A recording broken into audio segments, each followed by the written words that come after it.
I can get the prompts on right. We are live. Should be. Look at this ragtag. God, it's like you'd think I didn't know what I was doing, and I don't. Because it's been a long time since I have streamed a game. Hopefully we'll change that coming up here after Gary Con. Not going to really worry much until we get through that big mess of Founders and Legends and Gary Con in March. Hello, folks. Those that are here watching, we are the Rejects. Welcome to the channel. Praetor's Rejects here. I'm Lord Praetor, otherwise known as Duff563 on many of the channels. And we've got a group of ragtag players below me here, minus one. We lost one. It wouldn't be a reject show without something going wrong. So we have the four others here who will continue to subject themselves to my terror and my DM skills. Little do they know. Actually, a couple of them do know. A couple of them don't. So let's see if we can get them to run and scream away from the channel. So thanks, both. So we're here to play for a big charity that has been going on across multiple channels. If you saw our quick little intro there, the Feast of Fiends, the 6th annual charity, Greyhawk charity streams for St. Jude's. I've been involved with it for 4 or 5 years now. I lose count because I'm old. Jay lets me keep coming back and picking up usually the dead end slot on Saturday nights after his stream. I think they're finishing up over there and we'll see them right into here. But yes, we are raising money for St. Jude's, as you can see in the little doobly-dooby-doo hang down thing right above the map area. Started off at least over a week ago or 2 weeks with Rob. He started raising money, and then everything really kicked in Thursday night with Jay's first show out of the gate. And then continued on all day Friday, all day today, and I think there's a stream or two tomorrow, and we are already at $17,000. The goal is 25,415. That's what we raised last year, so we're trying to raise that, match that amount again. We'll see how close we can get, but it took off today. It really did. And it was very nice to see all that action going on. He has got a slew of prizes and giveaways to give to those from top donor down. I think he's going to cover them again tomorrow night on his Gavin show at 6 Eastern, I think is when he runs that show. I have to check. You think I would know, but I don't. And he'll show everybody again just to take in a few more donations if possible. But I know he's got Larry Elmore prints. He's got a couple of books, rule books. He's got some modules, a map or two. There are plenty of things. And then we'll be giving away stuff from Troll Lord Games tonight. I believe that I need to turn on the lovely giveaway. Let's find that real quick. Let's make Stream Elements is doing that. 1 ticket per person, or a little $10 gift certificates to Troll Lord Games. We're going to give away 2 of those tonight.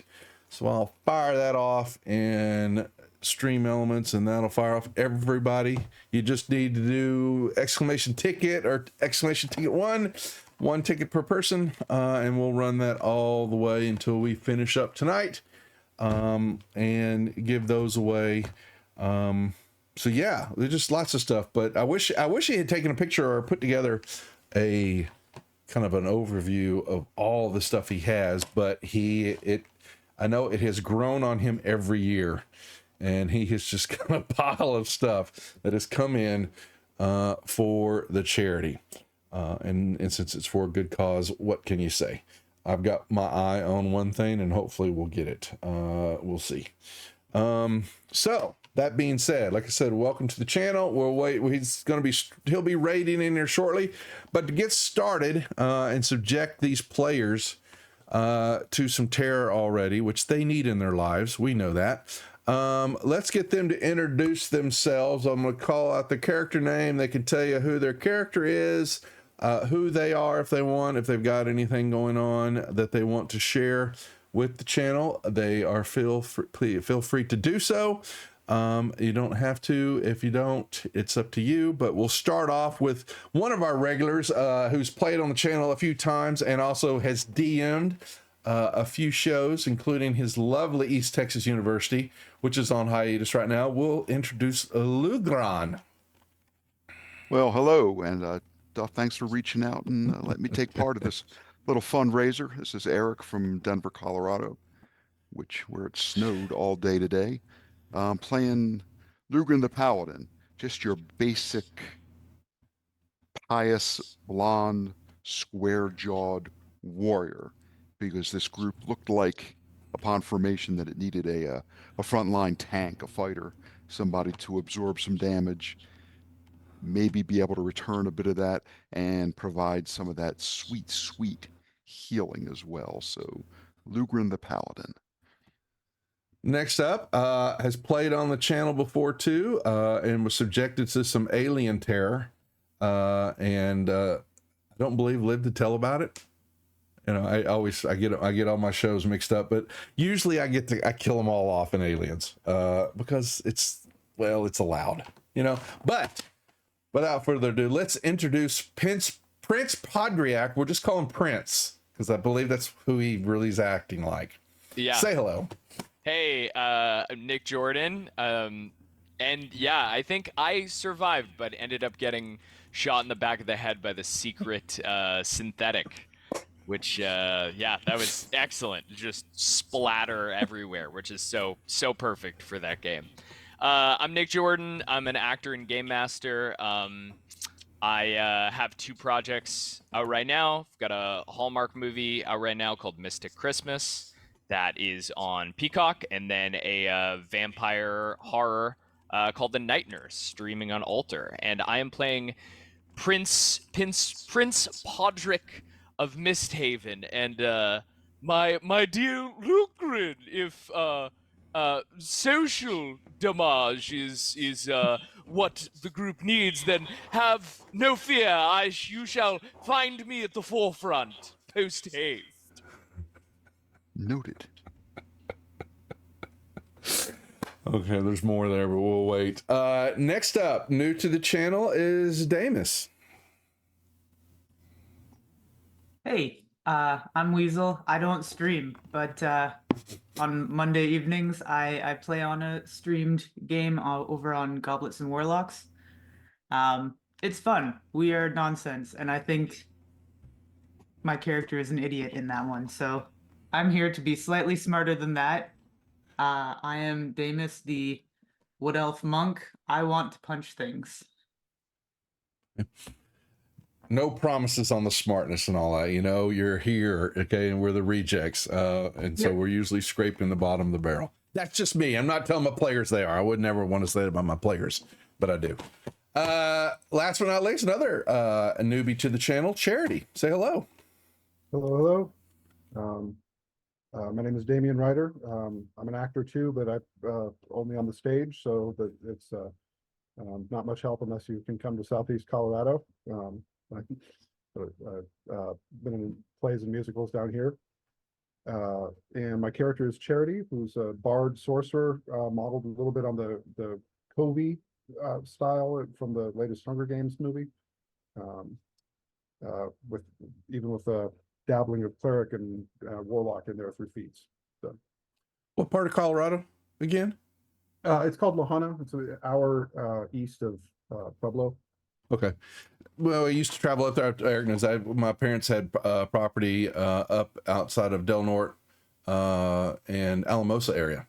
Right. And yeah, just not to, in Colorado distance, it may not be that far across land, but with the mountains up and down and all over the place, it's hours to get to. But especially when they're closed because of snow. Yeah, and the passes are shut down. That's right. So I do miss that. Wish we had been able to keep a hold of it. We couldn't, and thoroughly enjoyed that. It was about almost 10,000 feet up in the boons, and really had some nice times up there. Great fishing. Missed that dearly. All right. So in chat, real quick, also, we have the exclamation giveaway to enter to get a ticket for the $10 gift certificates to Trollord Games, and also exclamation Greyhawk, which will bring up the Tiltify link for you to donate to the charity, and also possibly if you want to affect the games. Now, you're going, well, what those effects will be? Well, you would have thought that I would have programmed it in, but you would have been wrong. Normally, I do have them in for our cheer bits and all that, but and had in the past took those cheer bits and just I will convert them if they're given and all that. I match them and give them to Jay.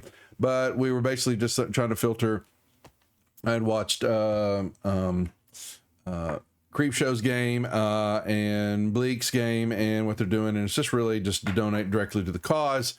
But the tiers, which we'll go over if need be, if someone asks and all that, we'll keep it, you know, fairly simple in that $15 for healing potions, $20 for advantage disadvantages, and then 30 for nat 20 and 60 for short rest, stuff like that. And I'll just kind of watch the giving, or if someone throws it out there, if you give and I don't pay attention, which will happen, just let me know. But we'll kind of try to keep track of that. But yes, if you want to affect the game, you can do that. And we will allow the players to take advantage of that, or you can give them to me. Okay. Which is smart. Okay. Be money well spent. Doesn't go to me directly, but I'll use it for the players. Trust me. All right. I think that we'll get started here and let the, where are they at over there on the Gasumba channel? They are, how close are they to being done? They were fighting a big baddie, but I know he takes a while, and Jay is sick, so they're running slow, but someone want to let me know or tell them to hurry up. Get over here and say hi.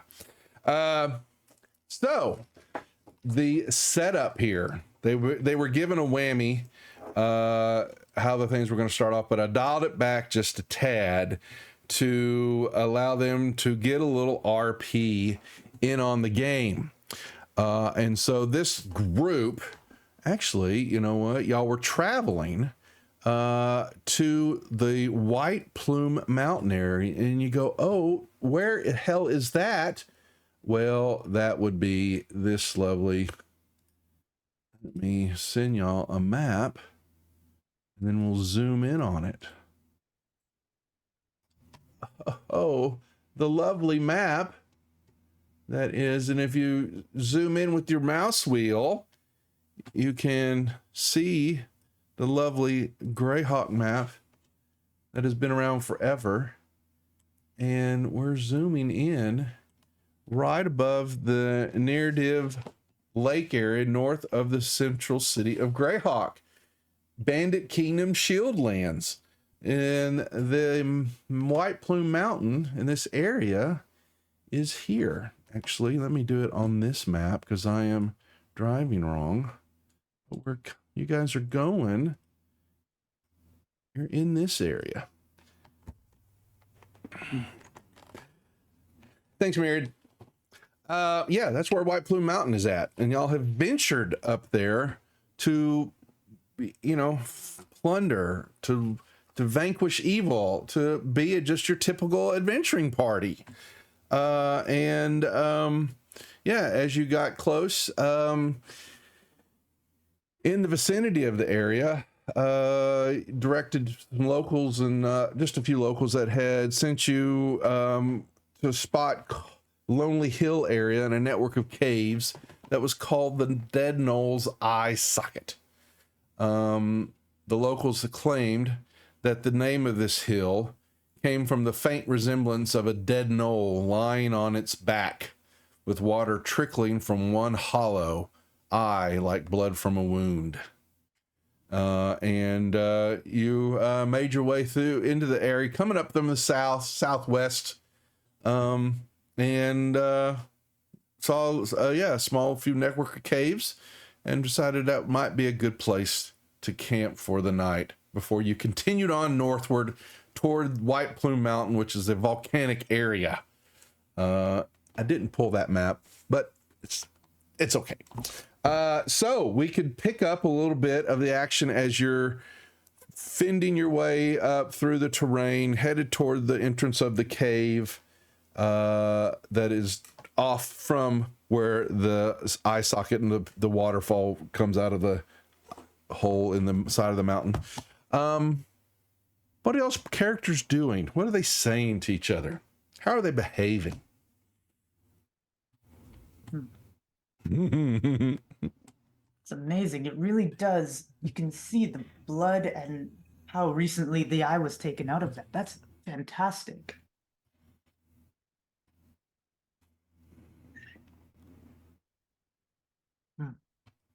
I'm scanning the horizon, eyes looking left and right, expecting to be attacked by the namesake of this Nolish set of caverns. Oh, look at the Raiders. What's up, Little Bones and group? I know some of y'all.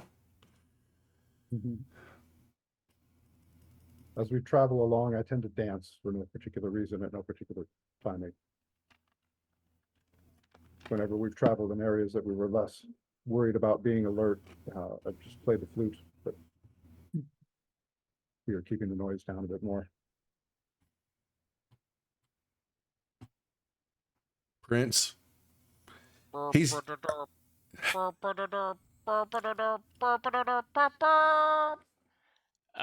gonna say they're like coming over the crest. There's a sound of a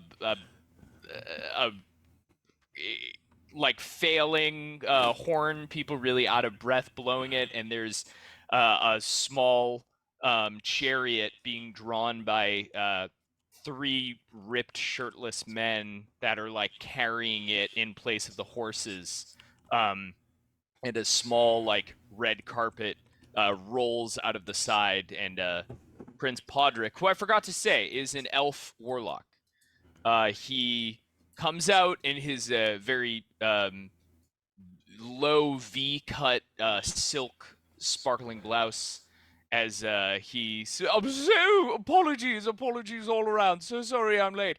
I know that we said 3:30 on the sundial to meet at this detestable, oh, it truly is an actual one-eyed knoll. I thought it would be one of your mortal metaphors, but it's just a real knoll head. I was just saying, it's like fresh wound and everything. Is it a grassy knoll?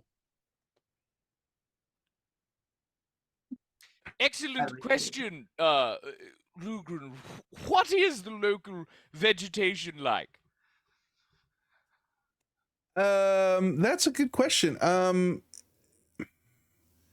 Mountainous, hillish area. Yeah, I don't think it's there. I know there's a bog area to the north, the Shieldlands, and the Great Rift that's through here. Yeah, looks more dense forest. Some areas, it's a mix because you come out from the Shieldlands, which is just more terrain, level terrain, over terrain area. Y'all had to cut up through more paths. Your chariot has been more of a burden to your. He also, I believe, Prince, you had 3 hands, right? Loyal retinue. Yeah, he has his retinue with him. Yes, who do more, complaining than anything, especially when he's not looking. And can't believe that they've had to, pull this chariot up through the area, getting stuck all the time. But you also can tell as you would get to the cave area and all that, the chariot's not going to make it. You definitely know that. You're going to have to store it somewhere. Shocking. I thought for sure you would let me take this into the adventure, Jimmy. That's bizarre. Yeah. We're all sleeping inside the chariot. We lock the doors. No, they are quite pleased that they have to ditch it. Oh, that they tell you, oh, so sorry. We do what we can, Prince, but we're going to have to leave it here. So sorry. Understandable. Use this time to do something constructive. Perhaps give it a fresh coat of paint. My friends, as I said before, I'm fully expecting Lugrin and Damus and Charity, all of you to lead the front, and I don't expect we'll find any actual gnolls in there, but all the heroes have done all of the great deeds as I've read in my father's books. So I'm very excited to. Well, I'll never be able to take my place as Fairy King unless I've done a heroic deed as well. So perhaps we could just find some sort of a gnoll knick-knack or perhaps an old club or stick or something, and well, we could just say we conquered the hill.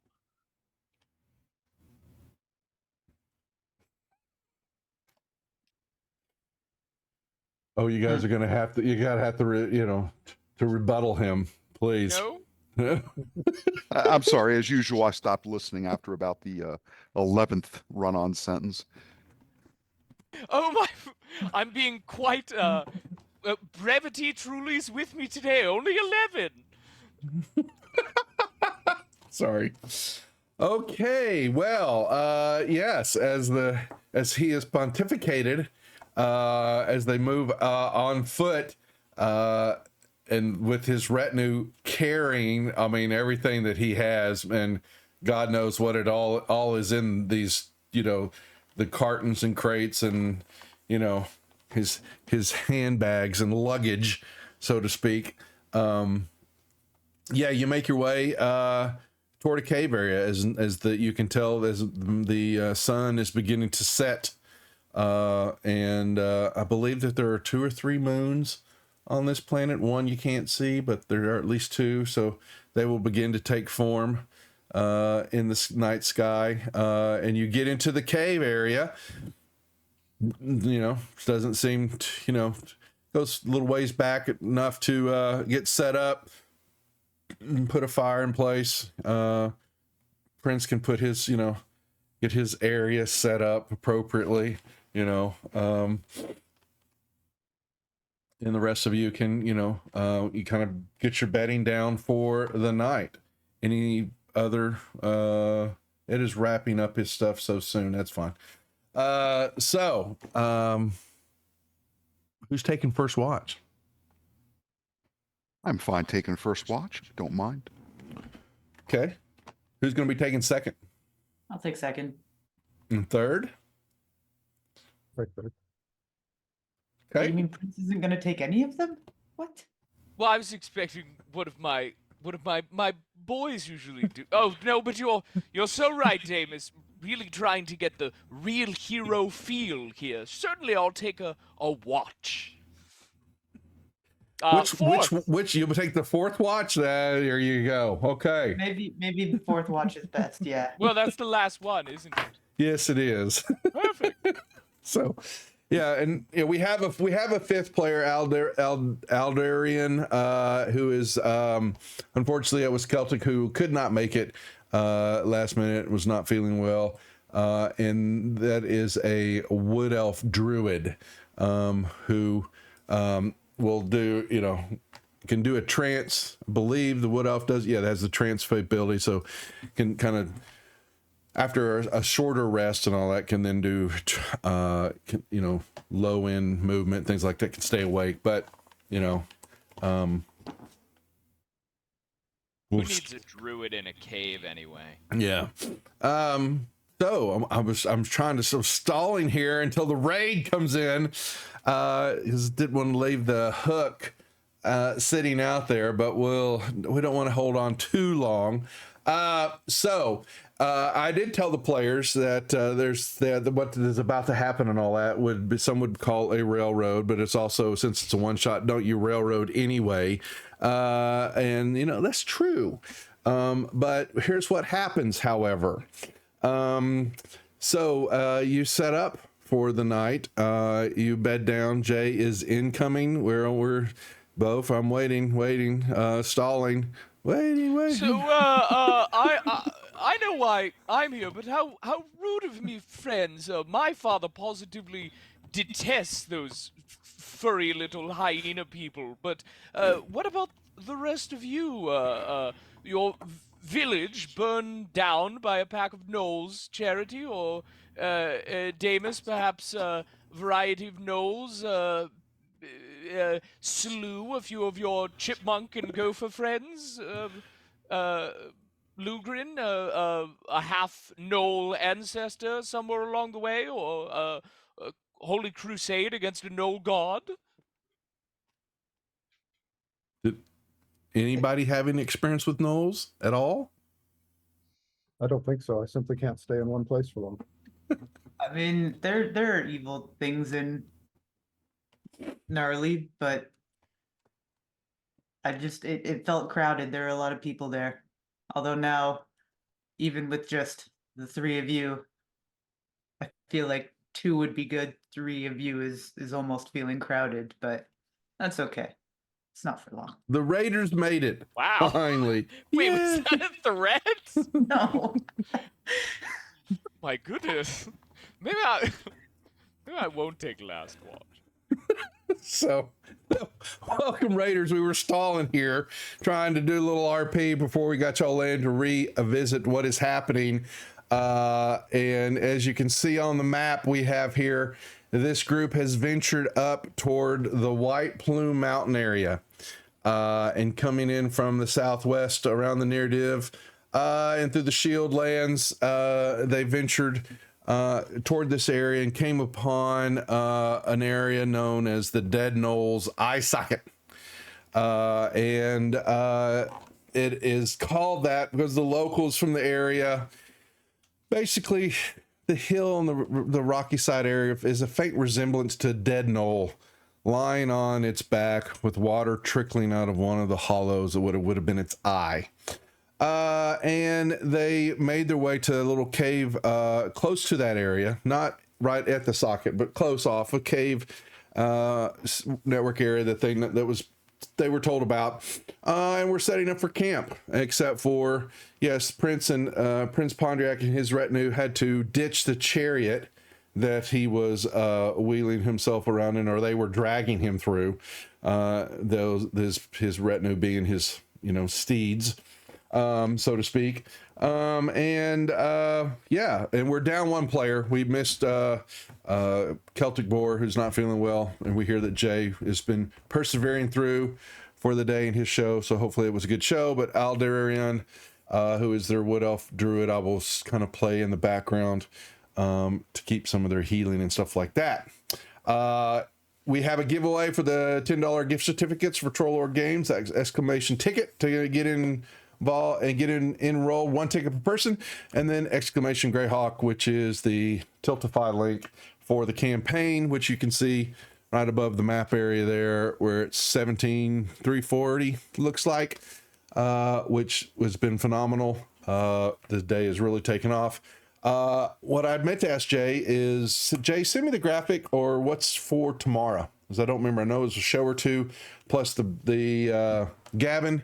Hopefully you're feeling better to have the Gavin, so everybody can see more of the prizes. Wish it had a picture of that so we could kind of know all the stuff, the goodies that will be given away. But it's all for a good cause for St. Jude's, and so we'll give to that. And we're stealing Creeps and Bleak's, basically the boons. The $10, the $15, and $20 for healing potion advantage disadvantages. If you donate, I'll pay attention to that so much and try to give those out to the players. We didn't program it because it was a reject show, and we don't do that kind of shit. Okay. Usually I do it with my perks and my cheer bits, but I like the idea. What was Creep was saying, let's just give to the charity. So that's what we're doing. So anyway, they have made their way into the cave, getting set up. What's up, Armin? Good to see you. And it wouldn't be a reject show if there wasn't some railroading. So they get set up and they bed down for the night. And the night pretty much passes uneventful until the fourth watch. Go figure. When a heavy darkness envelops the cave, even those who were standing watch are enveloped by this darkness and basically descend into it, black out. And the only one that I really want to, the paladin, give me a religion roll, please. Sure, that happens to be one of the I know skills that I took proficiency in. Would you please? See if I can remember how to roll this. So I guess I go over this black and gray screen. I think that does it. Oh, not bad. Nice. Pretty good roll. Yeah, that would be good great. roll. Hopefully Yeah. the first of many. So, you're, who is it that is your benefactor? Did you choose any one of them, really? Don't think I did. Yeah, that's fine. I don't know in the world of Greyhawk, and because the Grognards are going to be mad. Sorry, don't pay attention to that. Saint Cuthbert, maybe. Cuthbert, maybe it could very Of well the- of be. the Cudgel? Yeah. So there was protection from him coming to you, but it was overwhelmed.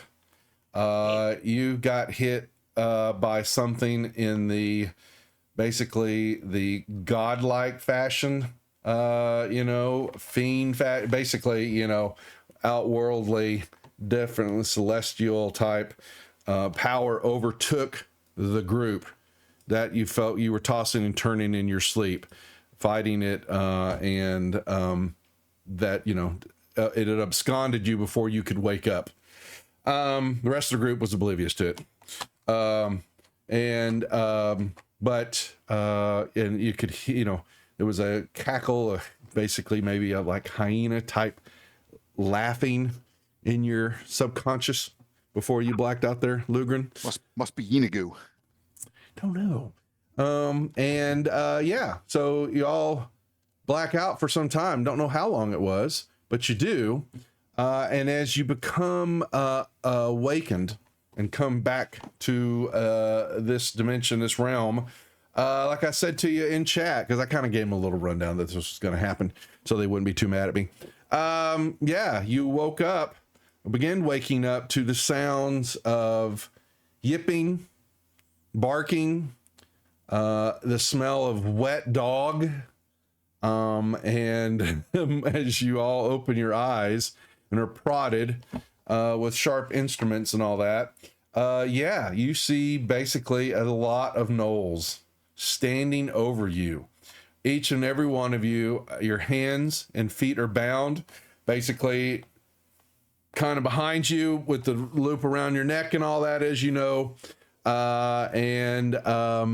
You have been stripped of all your possessions and your weapons. For some reason, however, they left your armor on. Can't figure that out, but they did.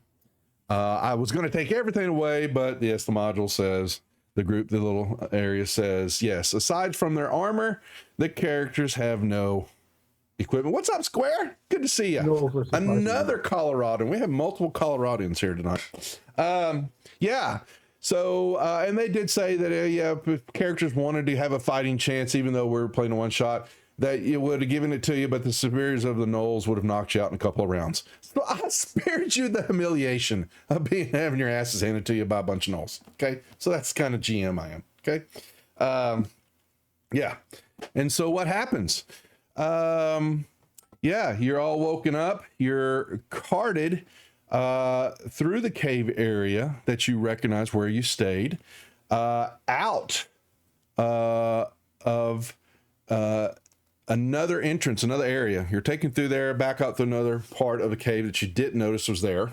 And what best could be said is you're dragged a couple of miles east of the area, you believe, to an entrance of a vast and twisted maze of 10-foot tall thickets, brambles and branches. If you will notice the background that you're looking at,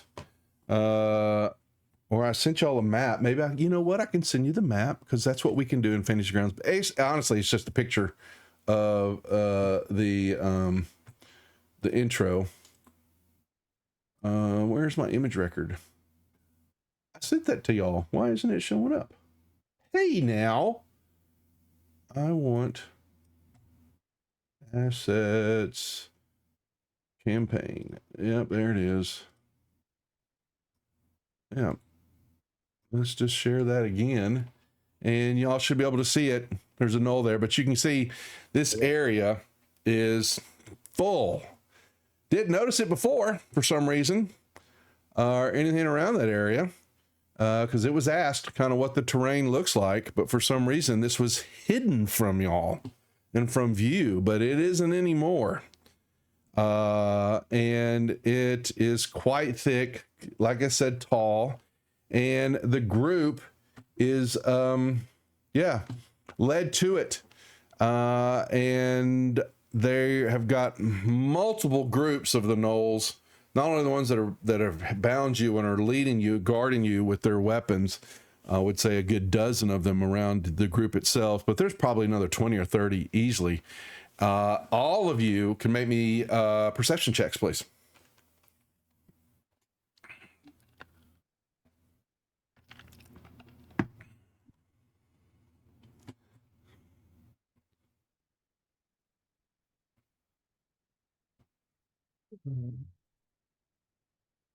Hot toddies, that's good, Square.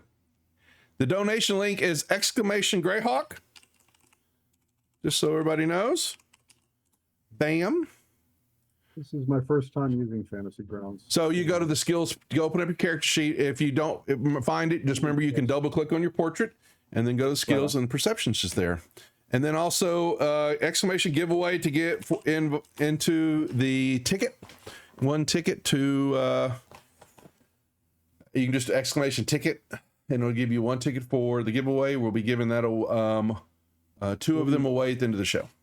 I'm only getting the pop-up. You click on the little dice next to it on the skills. Go to perception across the ways. There's a little bitty die. Double click on it. There you go. There you go. I kept hitting the part where it pops up the description of the skill. Yeah, that's okay. Nope, that's where, all the descriptions are that way, but if it's a roll and it's automated in Fantasy Grounds, you'll see a little die, or I'll ask you to roll it. And I told some of my players are not comfortable with Fantasy Grounds. I told them, don't worry about it. There will not be a class or exam afterwards. We use it exclusively here on the channel and have since we started. But they'll get through it for the one shot here. We're just going to have some fun. I am going to have a lot of fun. That's right, Bang. So you all notice, this group is,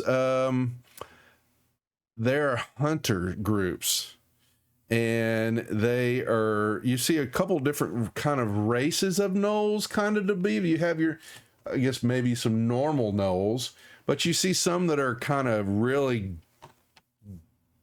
greasy, lower end. You understand that goblins have their different tiers, and it seems that the gnolls do too. And you have heard of what some things are called gutter gnolls, who are kind of the lower end of the pack.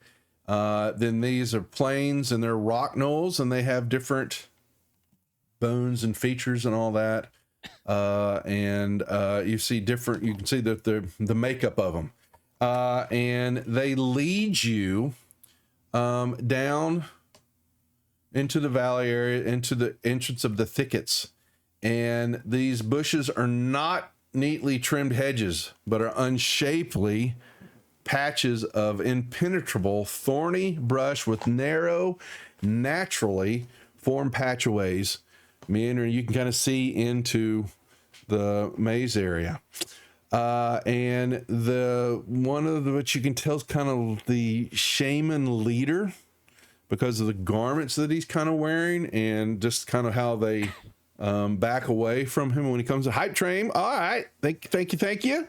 Get some love going here. Don't forget to give away to the donate to the cause, and we'll kind of monitor that $20 and $25 and stuff like that. Healing potions, advantage, disadvantages. Just yeah, we didn't program all that, but 15 for healing potions and $20 for advantage, disadvantages, and a $50 for short rest for the group. That's how we're playing that off. So yeah, they lead you down to the entrance and kind of push you into a little bit of the kind of like this, what you would consider the starting area of the maze, and they all kind of bunch up, and he basically pulls out this long curved, sickly looking dagger type instrument and slices off each one of your bonds for your hands, and says upon releasing you, he's basically in this guttural dog voice, "You have 1 hour. Then we go in and kill you. Run, little bunnies. Run for your lives." Oh, they talk. How fascinating. Sorry. Yeah. And so your retinue, they've already turned. They said, Oh yeah, they were gone. They helped load us into the fucking train here. I'm sure they were like, "Great, we're gonna unionize with the Knolls." I have a question, Duff. When you said that they were leading us down to this maze, right? So I assume that at one point, did we kind of have a view of the whole thing, sort of from above? Like, no, you came down out of a cave area and you came through a valley area and you were closer. You didn't come out of the Dead Knoll's Eye. You came out of the cave areas where y'all were, where you went in. But you saw more of the mountain areas and that hill where the hole's at and the water coming out of it, and some more thicket areas and brush areas and some dark areas. You don't know if there are more caves in that area, but you saw where you came out of and how they brought you down. We didn't have like a vantage point to get a look at the whole maze. No, not of the maze. You did not. No, you did not. Right, no. That was my question. Yeah. Thank you. Yeah. How well were they watching us when they were carting us around? Were they paying close attention to us individually? They, yeah, well, as you were, since you were hand tied, yeah, most always. Yeah, when you woke up, it wasn't, I mean, they basically got you up and marched you down to the thicket area. For those of us humans without dark vision, like me, what's the lighting situation? It's early morning right now. Yeah, it's morning time, so the sun's out. Might be a little overcast, so you can see, you definitely see, when you're in the thickets, you could 10, 15 feet up in certain areas, you could try to climb that. It's going to be very painful. Those perception checks of y'all's will lead to you that you saw them in hunter packs. They are going to kill you. They're going to hunt you down in the maze. Right before we stopped, Duff, I'd like to do something real quick if possible. Like while we were being marched up to there. Okay. Who is Damus appear, like, of the group? Damus appears to be like kind of the most dexterous, right? Like I assume that Lugrin isn't with the heavy armor and stuff, but like Damus is your monk. Yes. Yeah. Mm-hmm. Yeah. Damus no doubt. is probably the most dexterous. Okay. Maybe I can like kind of look at Damus and give them like a knowing look or a wink, and then when marching, I'd like to be like, "Oh, my shirt!" and kind of like fall to a knee and be like, "Oh, you have no idea the elven silk this was spun from. The spiders of Misthaven spun this themselves. Do you dog people have any idea how many of your 9 lives?" No, wait, that's cats. I'm so sorry. That must be horrifically offensive. So I'm obviously trying to make a bit of a distraction here for Damus to like sleight of hand a weapon or possibly something useful for us. You have no abilities to do that. You have they do that. You your hands are tied behind your back. You also showed up like 20 minutes before we went to bed and gave me a wink right now. So but Well, nice try. Yeah, remember like I said, there's a loop tied around your hands are behind your back. And Oh, I missed it. okay. They're behind our back. Behind your, Okay. Yeah, they're behind your back. Yeah, you're tied up like cattle. Okay, somewhat so to be. You know, also a pit of rope off your hands to your legs so that you're shuffling along. They were Got it. leading you to your deaths, no doubt. So in that case, this was not actually a ruse or a distraction. I was genuinely upset about my shirt. Yeah, and well, they kicked you. They kicked you several times when you fell down, and drooled on you as they picked you up. Oh. So you've got that. I think I'll kick going him too. Yeah. So yeah. Kidding, So kidding, that's happening. Mm-hmm. Okay. Yeah. So they get you. Nice try, and they definitely. They're not dumb. The Knolls are not at all, and that insight roll. Yeah, they are determined to kill you one way or another. And negotiating with them, is not a viable option. Plus, Lugren, Let's go find some weapons. You knowing also this dread that's upon you, there's something else at work here with them. Because y'all did not see these thickets. Some of y'all's coming in from the area. And the locals that you kind of chatted with about, a few that you ran into, know nothing about this or said anything about Knolls in the area. Okay? Yeah, this much of a surprise. So, they cut you loose. They back up on the entrance, a good 20 of them, weapons drawn, spears, bows, swords, hand axes. Their claws themselves and bites are pretty damn ferocious also. And you also notice that there are multiple packs of hyenas that they have with them as their symbiotic guard dogs or hunters with them. Okay. Let's go find this goblet of fire.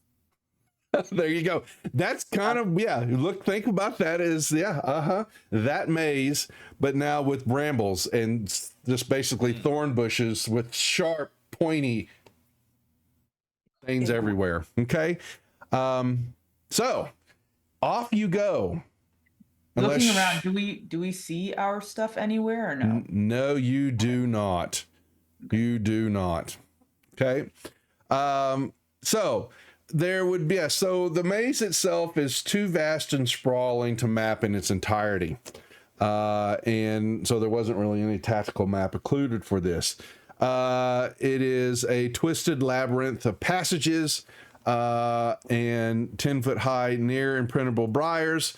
Most of the passages that wind through the briars are 5 to 10 feet wide. Occasionally, there might be a little wider open areas, but you can kind of see, you're both, as you're making your way through, single person file, getting through them, and maybe a couple of spots every now and then where there's a little opening to get through to go to another side without doing too much damage. So, how do we get through this?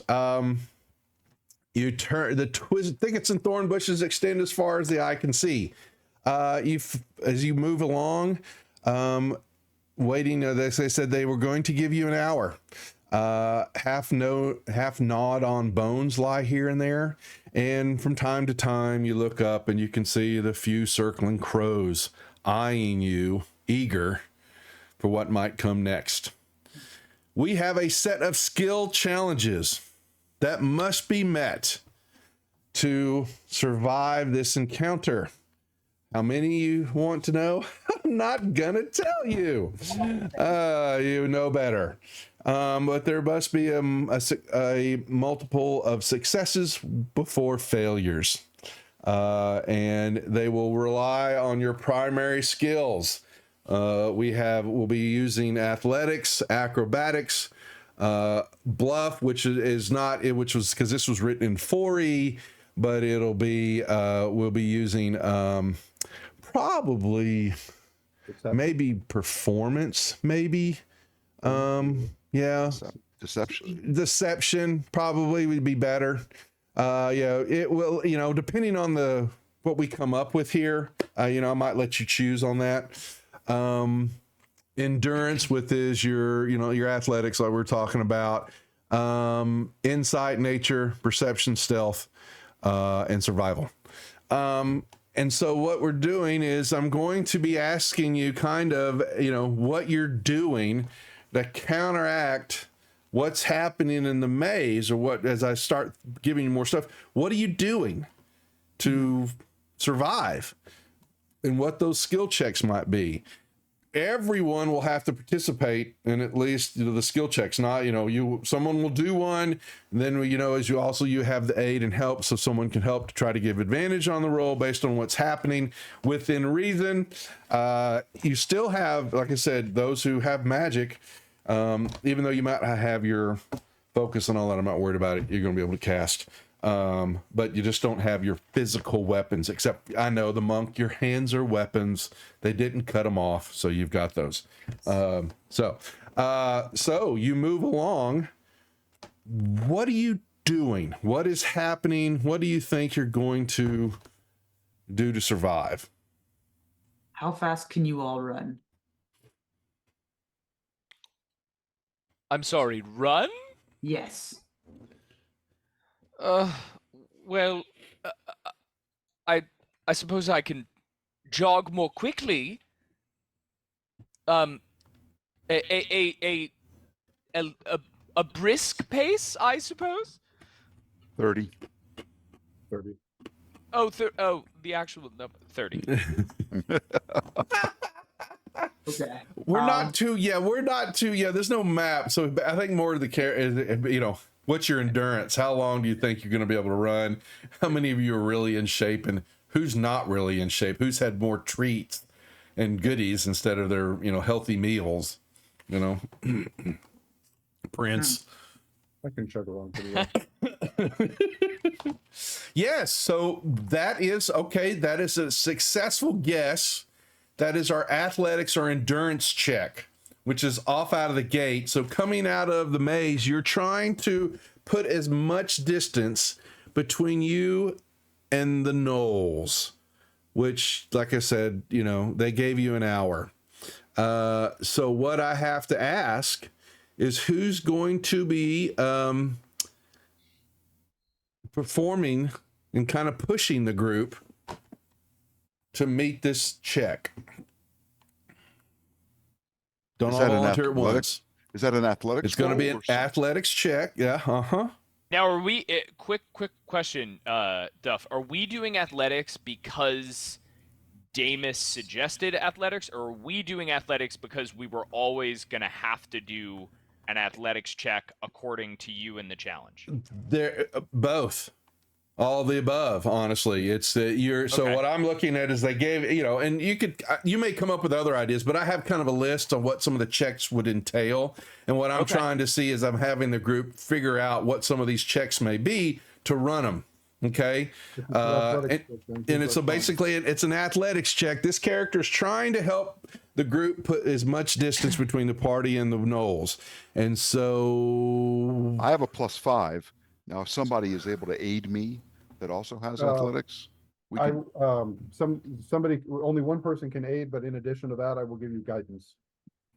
Can aiding you be standing behind Prince, and as he goes briskly, I'm pushing to encourage that faster?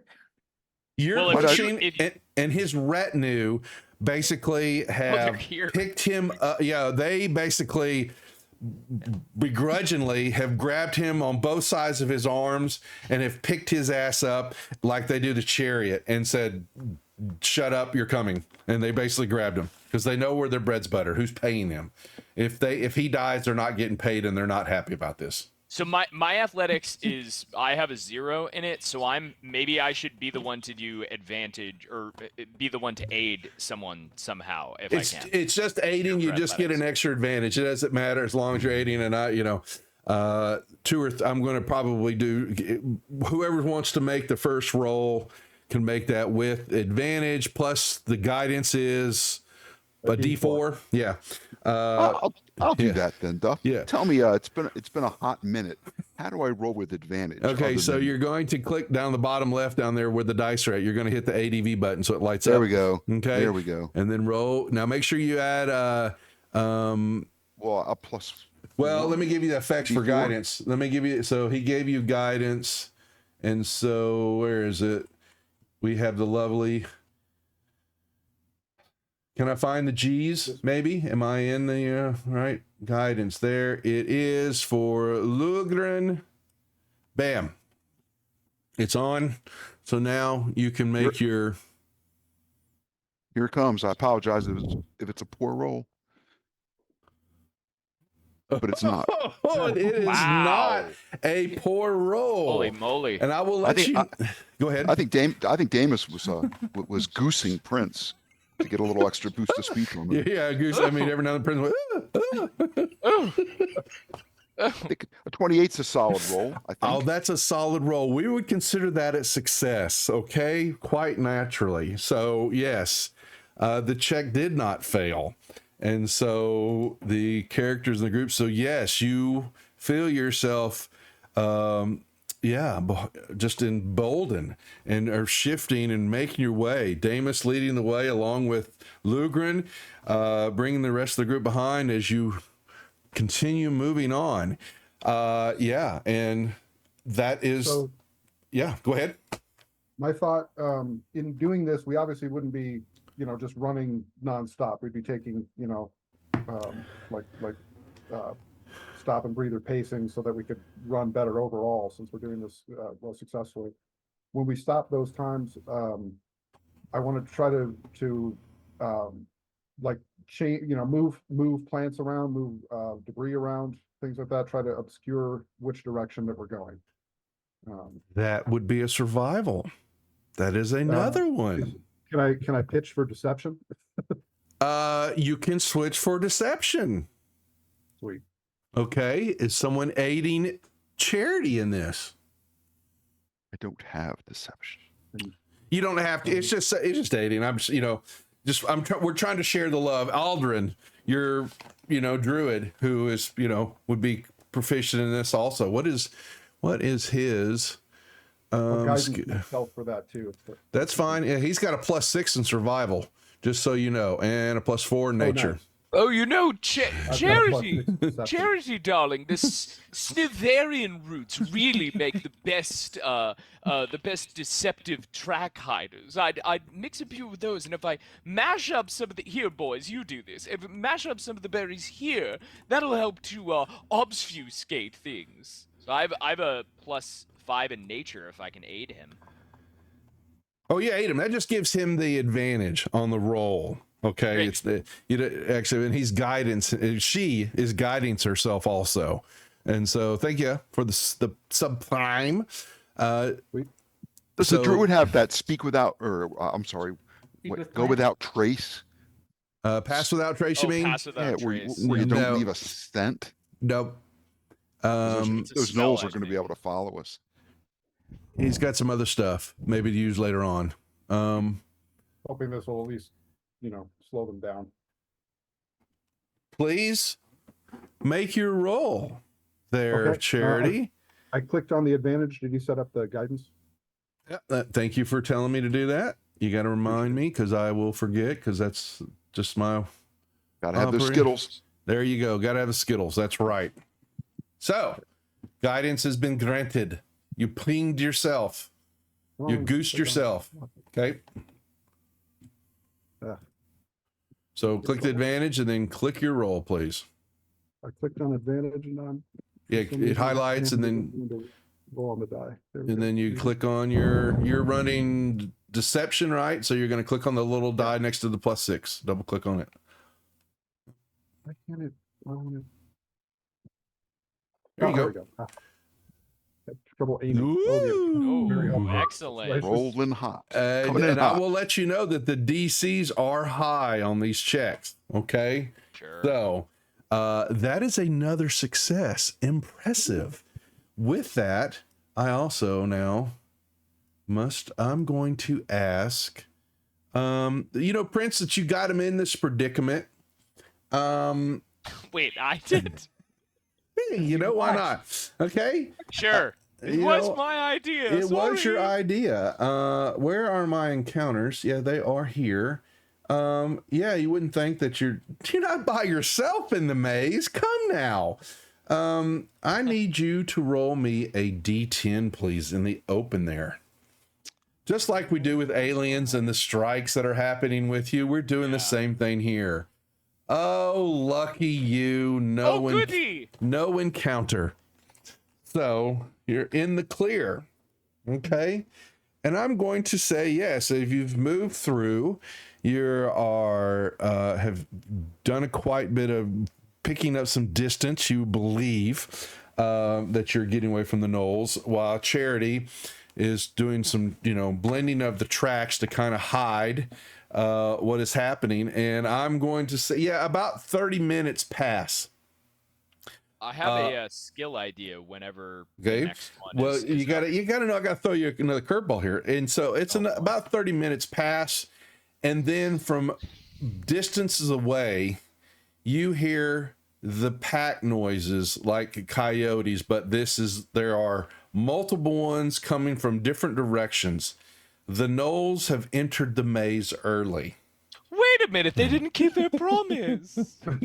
No, they did not. And you hear them. Yes, they have unleashed the hunting groups into the maze.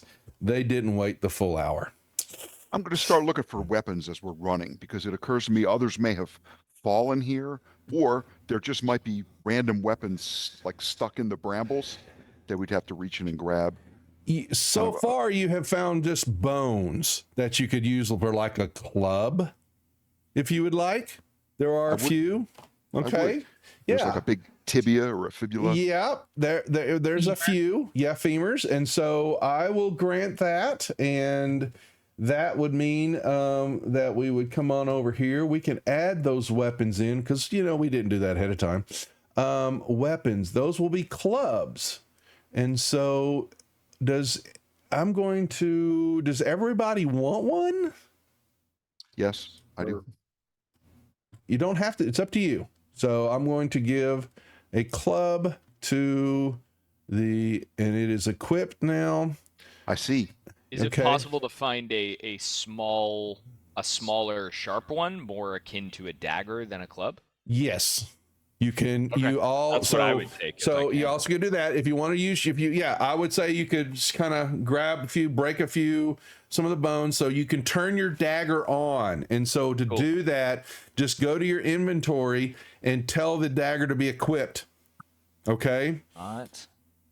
So open up your character sheet, and then under inventory, go over to dagger, then go over to where the little circle is, and they'll be blanked out.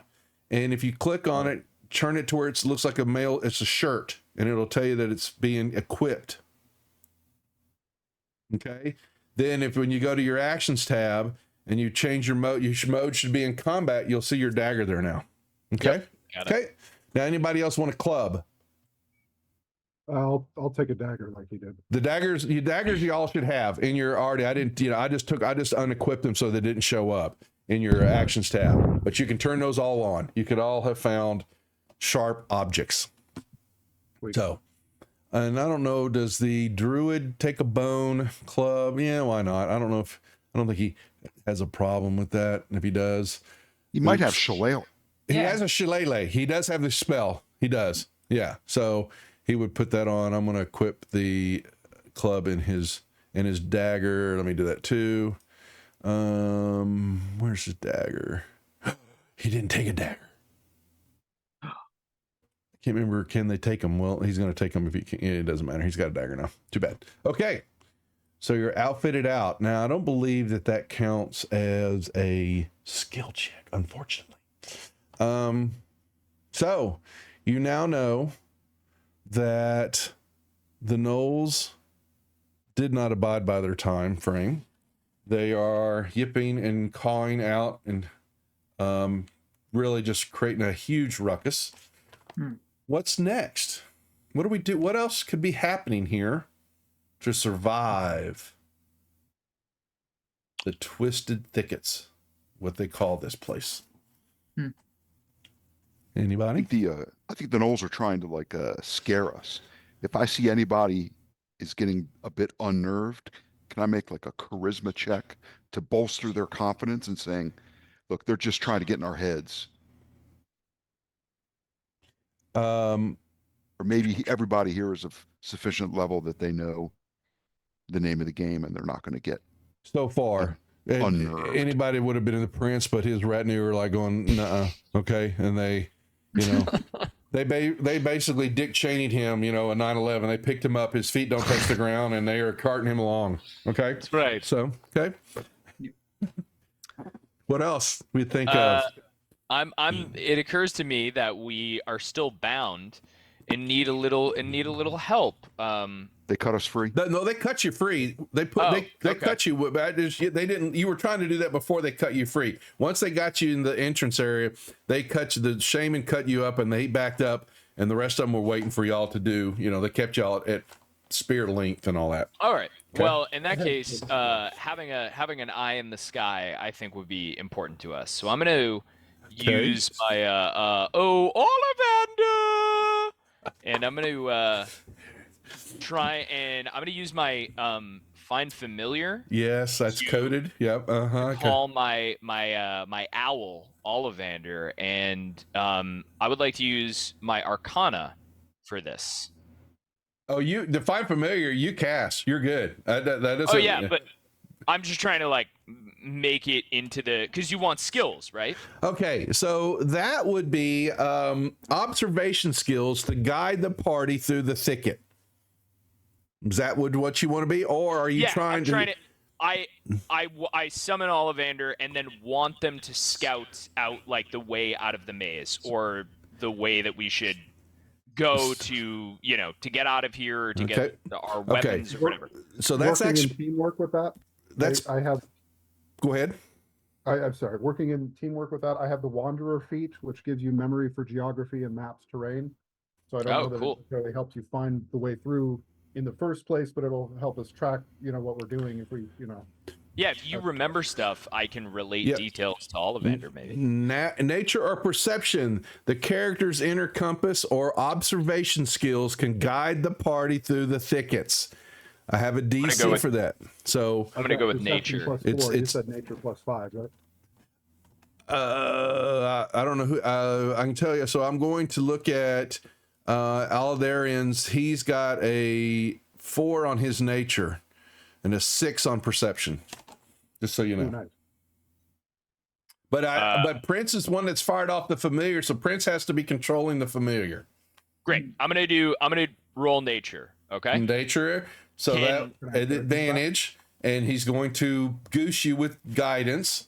So there's that, and let me put the guidance on you. And the purple one now has guidance. Okay, and it's with advantage, you said? Yep. So click on the advantage button, light that up, and then roll it.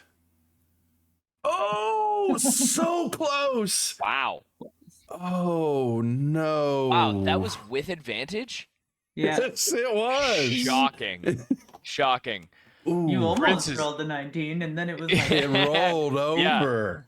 I still can't believe it. We're on a real adventure. This is a real thicket. Ouch, they're real, these brambles. Yeah, so you were trying to think and say, this is where I lovely, and some of my players who've played me in the past know that killing the familiar is one of the lovely things that I like to do. Oh, and as you back up and one of the thickets gooses you in the booty, an arrow courses through the air and thunk hits Ollivander. Oh no. Taking him out. He vanishes in a poof of feathers and is taken out. You have failed that check, my friend. I have an idea I'd like to offer, Duff. Wonk. Okay. Our next check is offered up by Lugren. As we're going, I'd like to know, have we been here before? Are we going in circles? I have a deck of playing cards. I don't think they would have taken my deck of playing cards away. No, the only thing they gave you was your armor. Everything else about what you had is all gone. the possessions are all gone. your possessions are gone too. Yep. Oh, okay. So I'm gonna dig back into the annals of history, and I'm going to try to remember. I'm thinking of like who is it, Theseus and the Minotaur, Yeah. and any like Harry Potter and the Goblet of Fire. You know, anything that I can glean as clever things that heroes may have done before to give them an advantage while being pursued by a Minotaur or a, you know, A famous Greyhawk hero, Harry Potter. yes, exactly.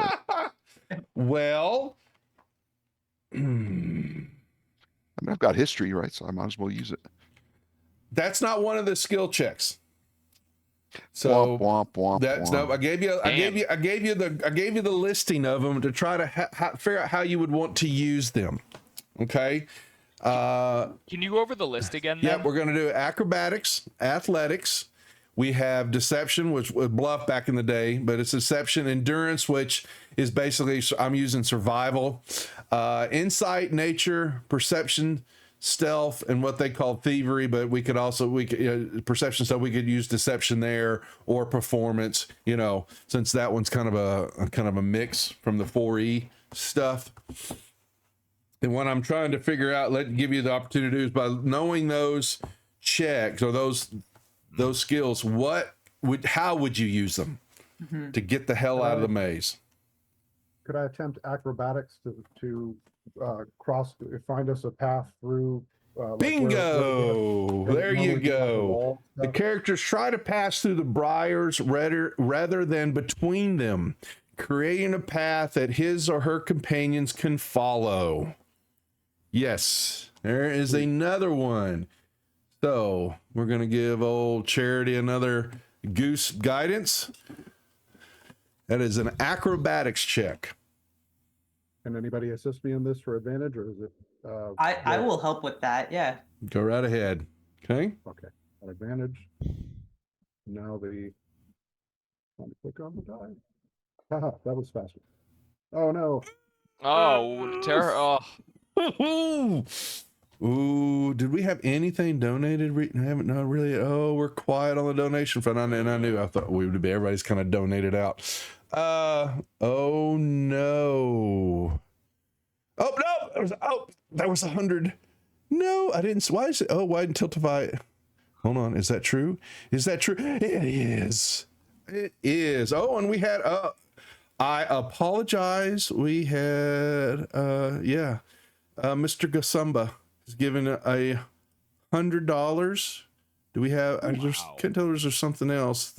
Did I miss anybody else? Just making sure, because I don't know, Jay. There's a couple of there. I don't know if those were in your game. So, I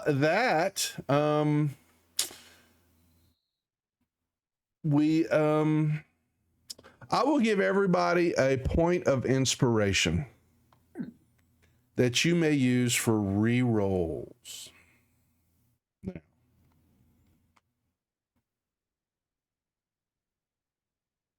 So now that has been given to y'all, so you can, on your character sheet, yes, you can go up on the upper right hand corner of the character sheet where it says inspo. You can check that, put a check there. It puts a star next to your avatar, and it shows that you have inspiration to use. So, Charity, do you want to re-roll that? I was just going to say, if that's in addition to advantage, then yes. Yeah, you can. Yeah. So you get your goose again. Thanks, Jay. Is this reroll at advantage too then? Because Yeah. Oh, it's all the same. Yeah, it's just a redo. Yeah. Wanted to check before Nope. There you go. All right. From Lexfire 2. So which was the Lexfire one? Let's take a look. So, holy mackerel. That's a $300 one. Oh, schmackaroonies. So that's gonna. An exit appears. To you or to us? Well, they didn't say, so thank you very much. We'll take that's all for the DM. Oh no. Yeah, thank you. No, those will be advantage. Yeah, so that's a bunch there. Some nat 20s too. That's just a whole bunch of stuff there. So yeah, we're gonna kind of tally it up. We got some short rest. We'll even At 100, it's $100. We can do a long rest, but you've got some nat 20s, some advantages, disadvantages, some healing potions. You've got just a whole plethora of things to be able to choose from when you need them. So, at the moment, we have another success with that inspiration. So you would check off Charity your inspiration. Yep. Okay. And that turns that into success. And with that, would you please roll me a D10?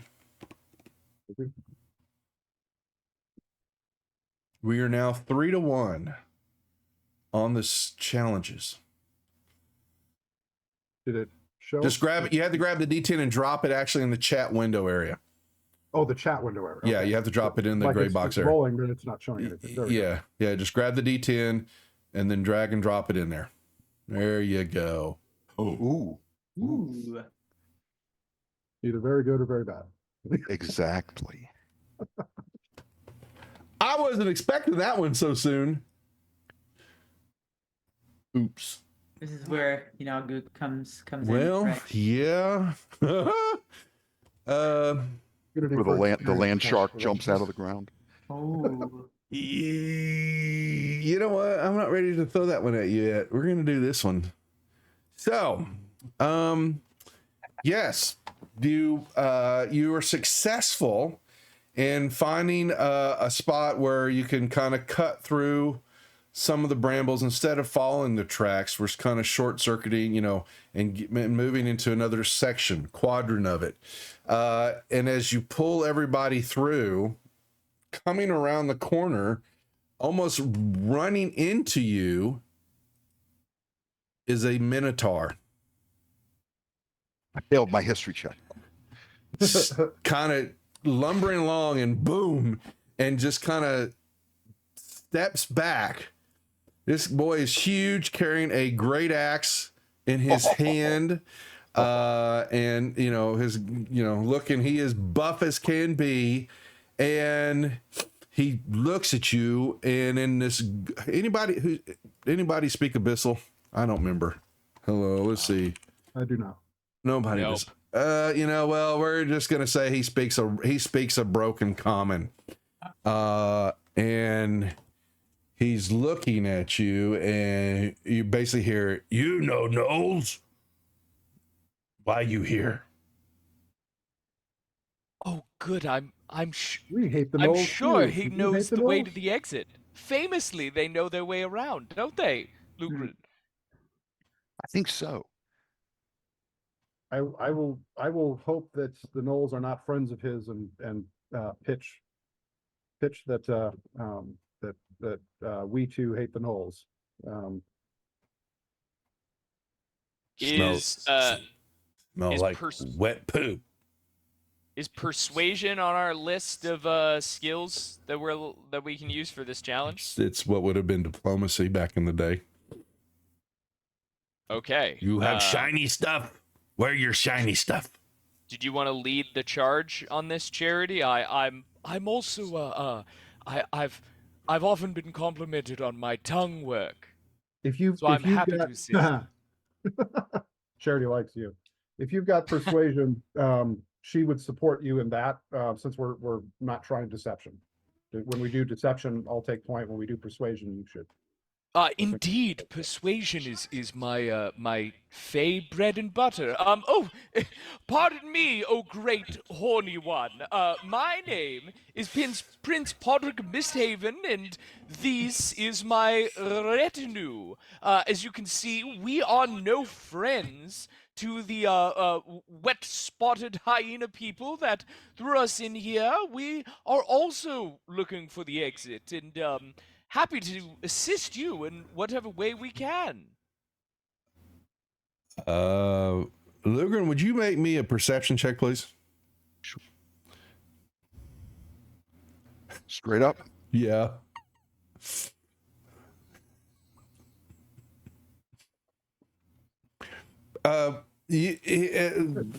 Prince is doing all this, and he's using all these words and fluent, and the Minotaur is looking at him like he may be understanding every 10th word, and you think that he's about to lop off Prince's head. I will sort of hold up a hand towards the prince, and I'll take over and say, we were the prisoners of the Knolls. They put us here, and they're going to hunt us, and we are unarmed. Us good. We have no quarrel with you, Noel's bad. Minotaur. There you go. There you go. You say that, Davis. Yeah, and you were saying Aldrin was coming up, and you said you're trying too hard. And Aldrin kind of comes up to the Minotaur with his hands, open and all that, and he hears what you're saying, Davis. Yeah, we good. No bad. We flee maze. He's basically talking in some very guttural, simple sentences and all that. Bring up the caveman inside. Yeah, basically, we hunt gnolls too. Do you know way out? And he kind of points back this way, a couple different directions. He basically points to all three other ends of the maze area, being just very non-committal about what he's doing. I go hunt gnolls. Do you have more Bashi for him? And I'm gonna point to Lugren. He make me a well, y'all need to who's gonna is you for Lugren? I don't need it. Yeah, no. Give me I persuasion. show him the little club that I'm carrying. Yeah, he does. I'm gonna hold on. Maybe he can be persuaded to trade. I need a persuasion roll from somebody. I would gladly let someone else do a persuasion roll. I have a I would pretty guidance whoever decent. attempts it. I have a +7. Oh yeah, Okay. that's better Not than to mine. be too metagamey, but I'll give myself advantage if you want to give me some Skittles. Maybe I can persuade him. Okay, so Skittles for Lugren. There you go. Advantage is clicked. Yep.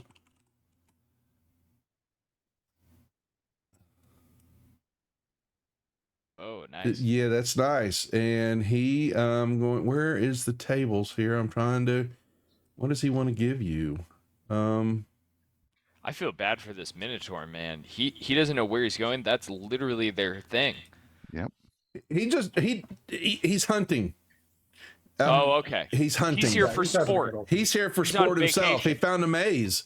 Yeah, and he is okay. He was like, "Great, this is my thing. Like, I don't often damn. find these." No, he doesn't. And so one.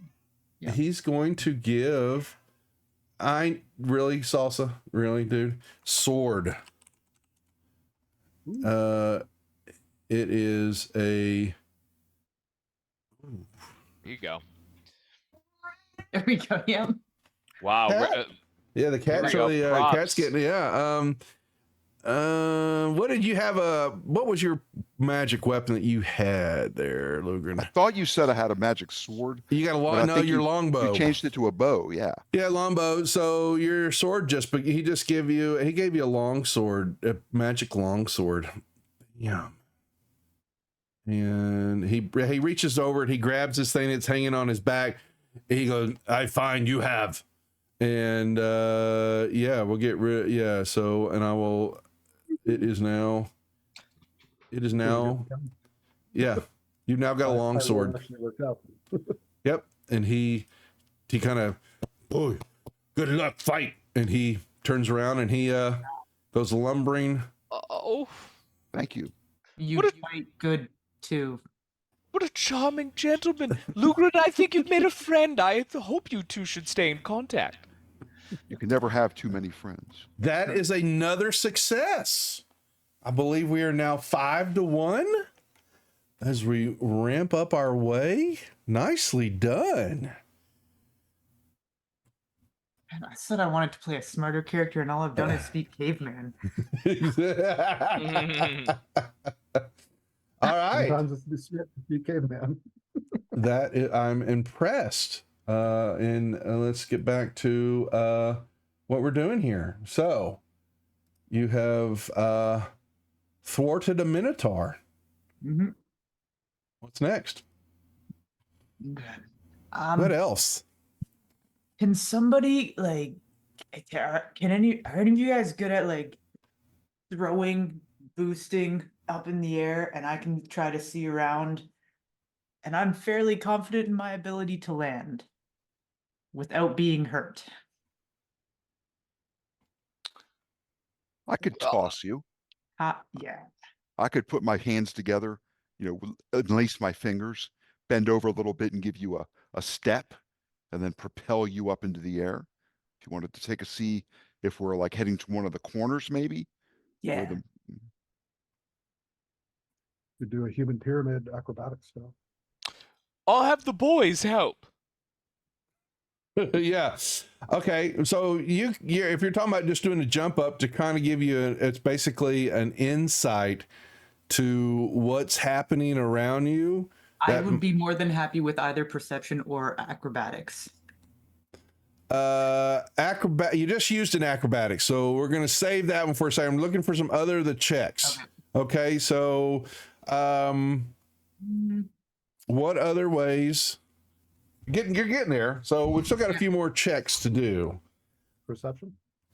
Perception was you kind of y'all were kind of you've used that one to kind of understand your skills to moving in and out of the maze, to guide yourself and looking for an exit. You're kind of getting more comfortable understanding how it's kind of formed, and trying to get yourself to the exit, to the edges. You have bypassed a minotaur now.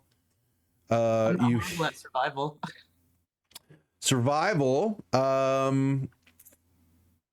See if I can peek around, catch a glimpse of a potential direction to go. While So I'm up there. so survival. Yeah. Well, okay. We'll do that. And they've got one that's set up for insight that kind of lets you kind of understand the Gnolls' tactics and their movements.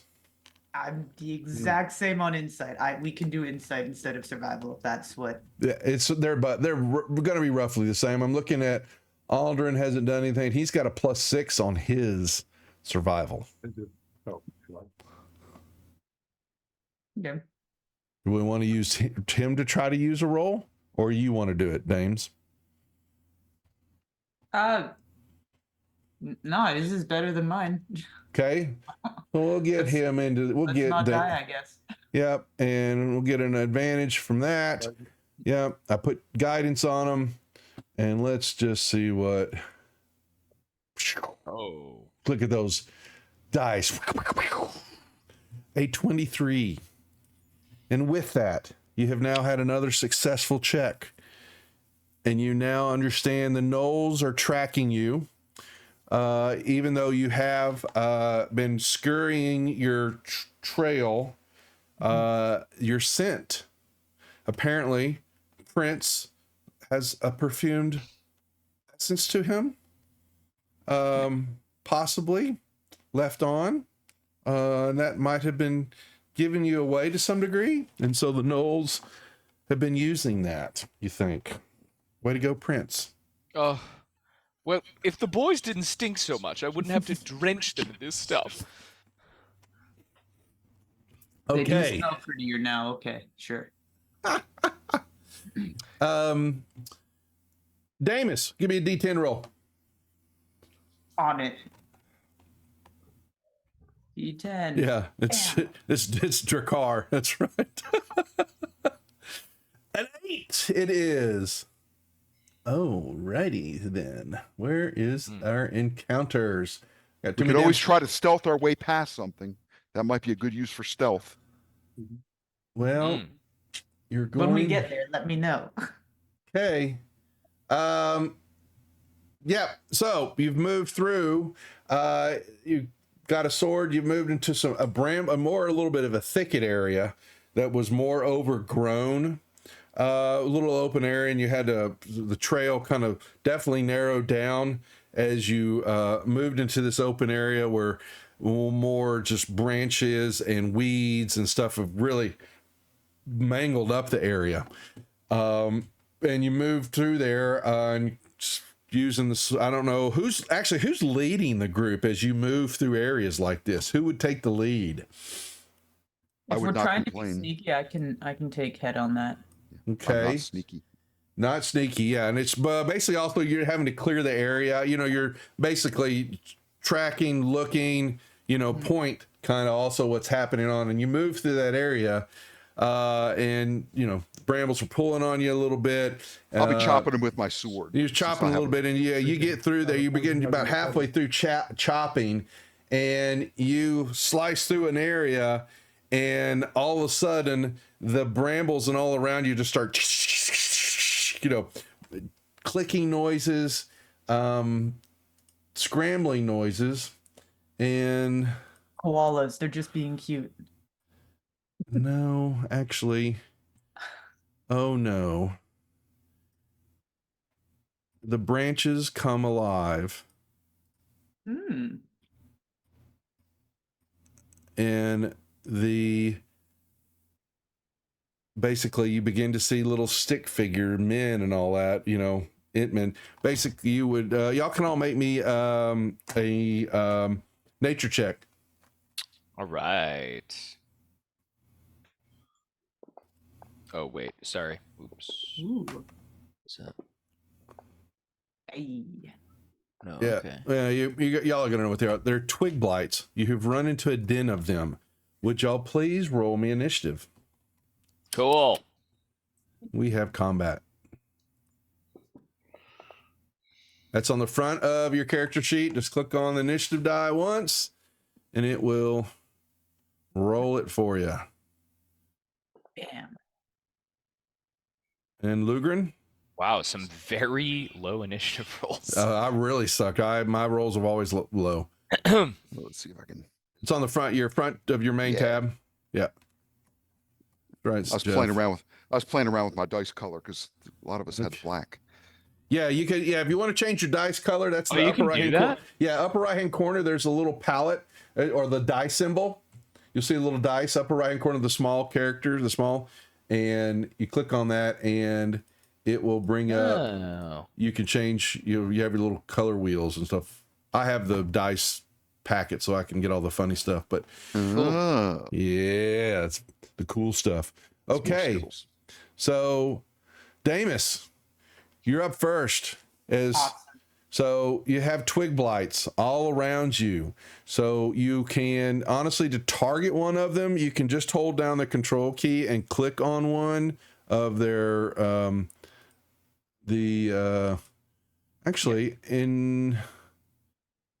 Oh, there's a lot of them. Yeah. Well, you can that, or you just grab your roll. Probably the easiest way is that to get into combat, you're going to open up your character sheet and you're going to go to the actions tab. Okay. Yep. And down below, everybody make sure your mode's set to combat. Okay. And then you can just grab you have your basically your descriptions of what you're carrying, or if it's a thrown weapon or a held weapon. Then the first box, the +7 or whatever, say plus, that is your attack roll. And you can just grab and drop that onto one of the twig blights in the combat tracker. And the combat tracker is the double X's in the upper right hand corner. Sorry, how do we make sure that we are set to combat? So go to the actions tab. And then down at the bottom of the page down there, there's a mode button, and it'll say combat or preparation. There we go. Yeah, and you want to change that to combat, and it will remove all the stuff that you're not equipped and carrying. So, yeah, I'm just gonna run up to one that's next to me and punch it a couple times. I'm gonna use the dagger die though, because for whatever reason it's saying that I'm not proficient with my fists, but I'm pretty sure monks are. What? So it's only giving me the +4, but the daggers have the +7 that I should have. So I've got +6. No, it's proficient. There's a star there next to it. Oh no! Oh, because it's using strength. It's using strength instead of dex. Well, let's change that then. Let's do it to dex. There you go. How about that? Awesome. Can we do that with the damage as well, please? It should be. Well, yep. Hold on. Boom. Excellent. Perfect. Thank you. Yep. That's all better. I'll get to it sooner or later. I'll get it right. Okay. And then just drop it on so grab the +7. Grab the +7 and drag and drop it on one of them in the combat tracker. Okay. Cool. And it will show you that you have a hit. And now you grab the damage and you drag and drop it on number 11. 11. All right, so first punch is just a gentle tap. Just snap him in two. Um, he's still going, or No, it shows in the combat tracker. Yeah, you would see he died, or in the chat Okay, I window see it there, now. you killed him. Yeah, you snapped Cool. him in two. Then I'm gonna use my second attack to hit another one. Then Go Or to right try- ahead. Go right ahead. We'll go with number 19. Ugh. That he jumped out of the way, Kung Fu Okay. Master. That's fine. For my bonus action, I will. There's a lot of these. I'll use a point for flurry of blows and get 2 more unarmed. There you go. You checked Yeah. it off. Wiley done. You've got 2 more strikes. Yep. We got this attempt. Hit. Okay. Bam. Killed him. Okay, and then next we'll go with number 14. Yeah, nope. Miss. Yep. Yeah, I'm good with that. I'll just stay in amongst all of them. Okay. Prince. Okay. So What are you gonna how many are left? do? 8. Oh, dang. Okay. There's I'm a whole gonna bunch. Yeah. Okay. I'm gonna blast one with an Eldritch Blast. Okay. So you're going to hit the magnifying glass next to Eldritch Blast.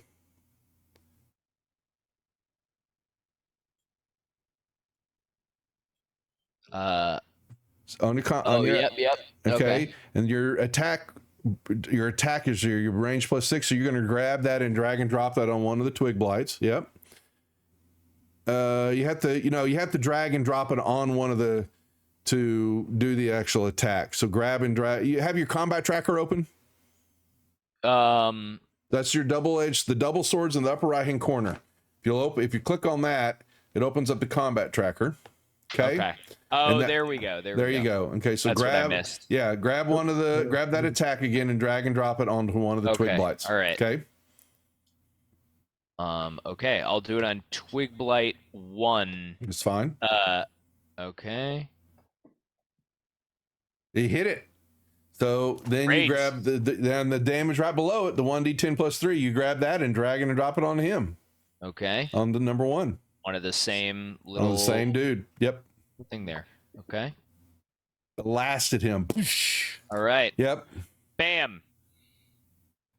You did it. You killed him. Horrible little creatures. The gardening, and someone really must complain to the gardener. You get 2 blasts at level 6, don't you? Yeah.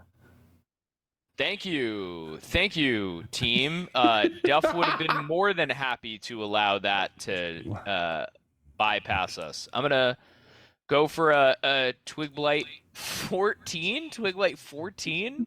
They're all around you, so pick one and shoot. All right. It's target-rich environment. You missed. It seems that y'all's second shots on all of them are missing. Now, y'all don't forget you have inspiration. Yeah. So it's up to you. You want to save it? Or I hold think on I'm to gonna it? save it. I That's think I'm fine. gonna save it. Okay. for now. Anything else you want to do? I think that's kind of all I can do. Okay. We're surrounded, right? Yeah, you're pretty much surrounded right now. Yeah. All right. Yeah. Think that's it for me. Charity. I am also going to Eldritch Blast. Okay. Go right ahead. Nice. Yeah. Let's see, hold the attack and then pull it onto one of them. Yes, that's correct. In the combat tracker. Yep. There you go. Oh no. Pating. It flew wide. Charity. Go team. That would hit. Wait.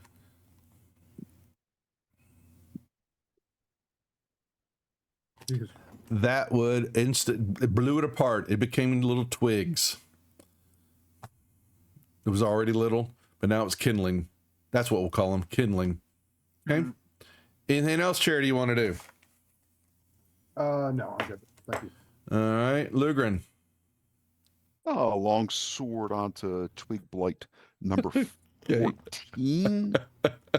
Can I get a 14? He's mowing the lawn. Yep. What? Take out my You hit? my weed eater +3 here. Pretty much, yeah. A little damage to number 14. Yeah, it blew that one at kindling. Then I do get 2 attacks. Yeah. I got a okay. second attack at 5th level. Yeah. Let's narrow down number 20 here. 17 Hit. is a solid hit. 2 solid hits from Lugren. Do a little damage. Ooh, Yep. sawdust. Yeah, sawdust on that one. Nicely done. Oh, I forgot to. Damn it! I forgot to turn on my naming naming extension, all that adds all these weird little names to the characters and all that. It's uneventful twig blight. It adds all these weird names to them, so they're just not all named the same. Yeah, I forgot to turn that on. That's my cool. turn. Yep, to Aldarian. So what's Aldarian is going to bonfire. Yeah. Yeah, exactly. Actually, we'll just it's gonna thorn whip him. Yeah, here's a melee spell attack.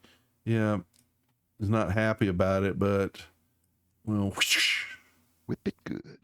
and oh wow, and missed with his cantrip. It's quite perturbed by that. Any other actions? No, I'm not worried about wild. I'm not going into all that mess right now. Resilient is okay. Got that. All right. So missed. So twig blight number 4. Well, we'll just kind of pass the love. Damus missed. Twig blight number 5. Prince miss. Twig blight number 8. Lugren. No, Charity. Oh, hit there, Charity. You got a little scratch for 5 points. Ooh. And Splinter. a splinter, yeah. Lugren. Miss. Top of the order, Damus. Alrighty. Yeah, I'm gonna try punching a couple of them. Okay. Let's just go with this guy. Hit. Take that. Death. Excellent. And then we'll just go for the next one.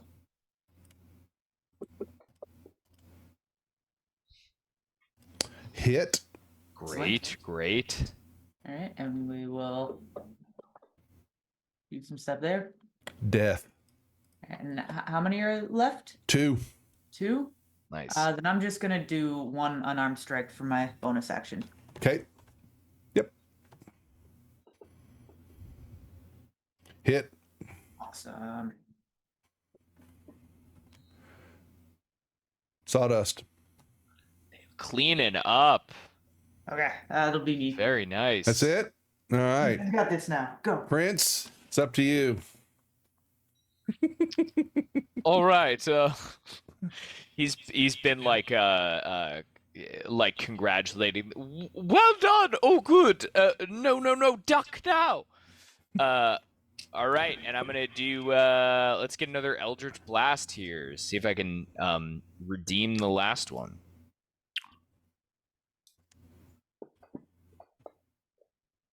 Bam. All right. Hit.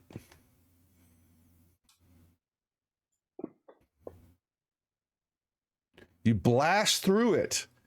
Yeah, and you hit it. Yeah. And your impact was so hard and all that is that you not knowing what kind of you kind of busted open a hole in what you believe is the side of the maze. And you kind of see what looks like some clearing or not brambles on the other side of this hole. Oh, look! Goody! Father's going to be so proud! Perhaps we can escape through here. I'm all for it. Should we maybe try to be stealthy going out in case it's not what we think it is? Ooh, an excellent idea. Could be another trap. Happy to sneak. Yes, yes. Okay. Y'all can roll me some sneaks. So your sneak rolls are your skills, which will be stealth. Okay. You're going to grab those. You're going to grab that dice, but you're going to roll them in. What do we do, Eric, with our games? Where do we roll? Please roll it in the tower. Roll it in the tower. That is right, Eric. That is correct. You will use the DM. That is in the DM's tower is in the bottom right-hand corner of Fantasy Grounds. You'll see the little rook symbol, and you will grab that, and you will each one of you will roll your stealth roll in the tower so I may see it. And we got to give Aldarian one roll too. You're not very good at. All right. Okay. So yes, you step out. And you're peeking around and you're staying low in the brush line. And yes, you have found your way out of the maze unexpectedly. And you're going to get a bearing of your area. And you will see the socket off in the distance where you know you came through. You recognize the area where they transversed you through. And you will see not only where you were taken out of, you kind of understand that, but you also kind of see the area, maybe a cave area where the dead knolls, the socket's at. You see movement all around the place. There are bands, there's some knolls, you know, and little parties moving around, but they all are kind of, they're not really paying attention because they know that they're really what they want to be doing is they want all to kind of get into the maze. They were wanting to hunt you. And so you have your choice before you is sneak away or make your way into the cave system to get the rest of your stuff. And that is where we'll hold and take our break while the characters ponder what they want to do. I wonder what they'll want to do. You know, I don't know. So yes, we're going to take a quick 10-minute break or shorter when everybody gets back. Just grab a bio break, a drink. We're going to put on our little 10-minute intermission video that has a very old schedule on it. Do not pay attention to it because we have not been streaming for a while, so we'll figure that out after GaryCon. But it has some lovely drive-in cartoons with it to go along with. But we'll run that real quick and then come back. Thanks to the couple of donations we've had so far, Jay and Lexfire. Somebody there, we're looking for others, please. And I've got more to give. I've got my eye on something that is in that lovely parcels of gifts that Jay has. But anyway, we'll take a bio break. Don't go away. We'll be right back. No, Okay. that's not big enough. No, that's not big enough either. That's more like it. We're delighted to have you with us. To add to your enjoyment, we're all wound up to bowl you over at intermission time with live wire service at our snack bar, where you'll find a tempting variety of favorite foods and beverages. Now it's showtime, folks. And you can be sure it's the best show in town. Your continued patronage is very, very welcome. Who's setting up shop? We got a cleric paladin who is also setting up shop. We're going to call our consortium Praetor's Haberdashery Consortium. We don't sell hats. Is we don't sell hats part of the name? No, I just thought I'd clarify. I like it better if it was part of the name. Yeah, me too. Oh, that would be very funny. I'm the head of it, so like we could add that to the name. Yeah, we will then. We're going to have shirts made. I got to get their portraits all put together, and we're going to have merchandise. Oh my god. This is going to be awesome. Praetor's Haberdashery Consortium, parentheses, we don't sell hats. I would buy one of those shirts. It's intermission. Rise and stretch time. Time to refresh yourself and visit our snack bar. Got a yen for hot popcorn? Your favorite soft drinks are sparkling cold. The juicy Frank sizzling hot. There's delicious coffee, freshly brewed. and all kinds of ice cream and candy to tempt you. Showtime will be announced loud and clear to get you back to your car in time. So stretch your legs. Come to the snack bar now. They don't really apply to level 0 characters. They don't? Okay. All right. So then I won't grab them. I thought that crit might be that extra one. Okay. So here's the regular damage. Oh, say good night, Francis. Oh, that's Chip. Oh. Oh, I'm sorry, Chip. Suck it, Chip. Whoops. I thought I'm sorry, sir. This is a private mountain. But I only wanted This mountain is reserved for patrons. But it's a supply depot for all sorts of good things, which people can get at the snack bar. Like soft drinks, candy bars of all kinds, delicious popcorn, and refreshing ice cream treats. But I am a patron. Well, why didn't you say so? Be our guest.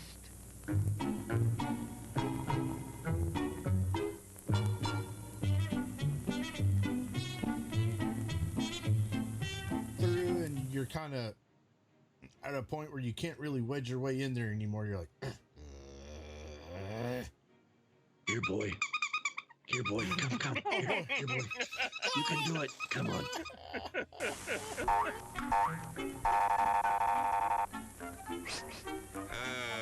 Yes, sir. May I help you? I'd like 2 of those, please. Hot dogs? Yes, sir. And 3 of those, and 1 of those, and 5 bars of these, and a cup of the nice hot liquid. Coffee. Coming right up. Oh, and 2 bags of those peculiar white puffy material. You mean our crunchy popcorn?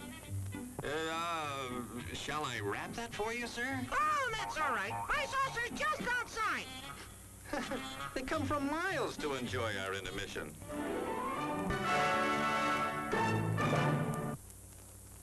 I'm terribly sorry. Bjorn, you explode, and in your place is a sweet roll. Nice.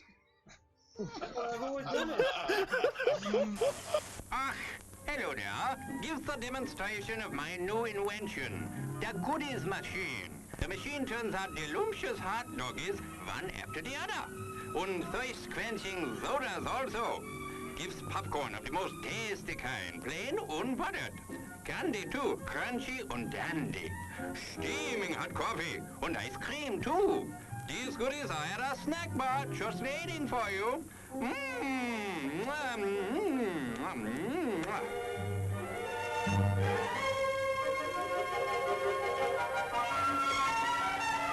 private messenger. And do you know how to do that in Facebook? I mean, in Facebook, whatever. What the hell? What the hell? What the hell? At least Facebook is still around hundreds of years into the future. Hey, why mess with a good thing? Go ahead and clip that one, guys. You can send that one to me later, too. Thanks a lot. As everyone knows, rainbows usually have a treasure at the end. Let's follow this one and see if we can find the pot of gold. Brother, and I suppose you've come to claim me treasure. Well, we'd like to see the gold first. Ethan, there's better than gold in here, me lad. No, just look here, no. Candy, refreshing soft drinks, popcorn, ice cream. Well, that's some treasure, but anyone can buy luscious treats like these at the snack bar. You don't tell me. Do you suppose you could get me a job as a snack bar attendant?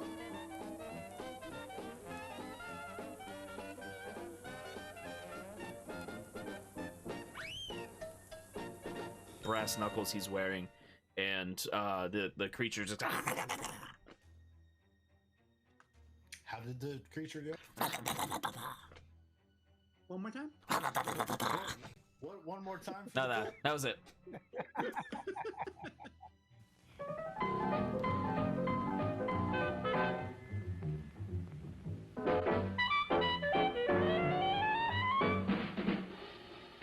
Like you crave that corn when it's freshly bobbed, you gotta beat it to the box with the butter on the top. Get with it, man. Start strolling down to the sweets that you're rolling, the best in town. Our candy's real gone, if I'm understood. To all you squares, that means The confection is positively delicious. Cork that stuff. Give me 5. Let me send you into this nutty jive.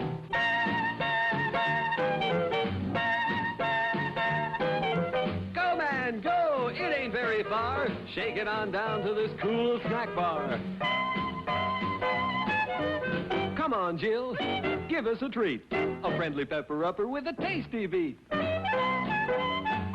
Drink Dr. Pepper, Dr. Pepper, 'cause it never lets you down. Frosty, man. Frosty. People, we might be able to take care of that. I I'm understand. gonna sing the Doom song now. Oh God. Doom, doom, doom, doom, doom, doom, doom, doom, da doom, doom, da doom, da doom, doom, da doom, doom, doom, da doom,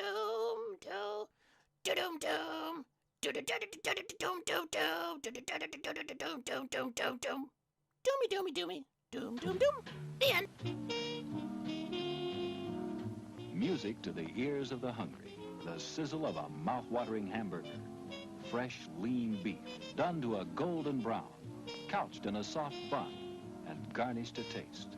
Man, that's hunger heaven. And you'll feel like you're heaven sent when you get one at our refreshment stand. Happen. Let me see. Is there a deception check for a horse? Or does a horse have a? Ooh, it's going for the deception for a horse. Yeah, horse I has got love it. deception. So the horse goes up, and you see it. It's looking a brief second. It looks at the plant like maybe it's something even tastier, but then it sticks out his tongue and it pulls back, and then it backs up. It's got the sugar cube in its mouth, and its eyes go boing, as his eyes just go, and it starts woo, and it starts bucking, and it just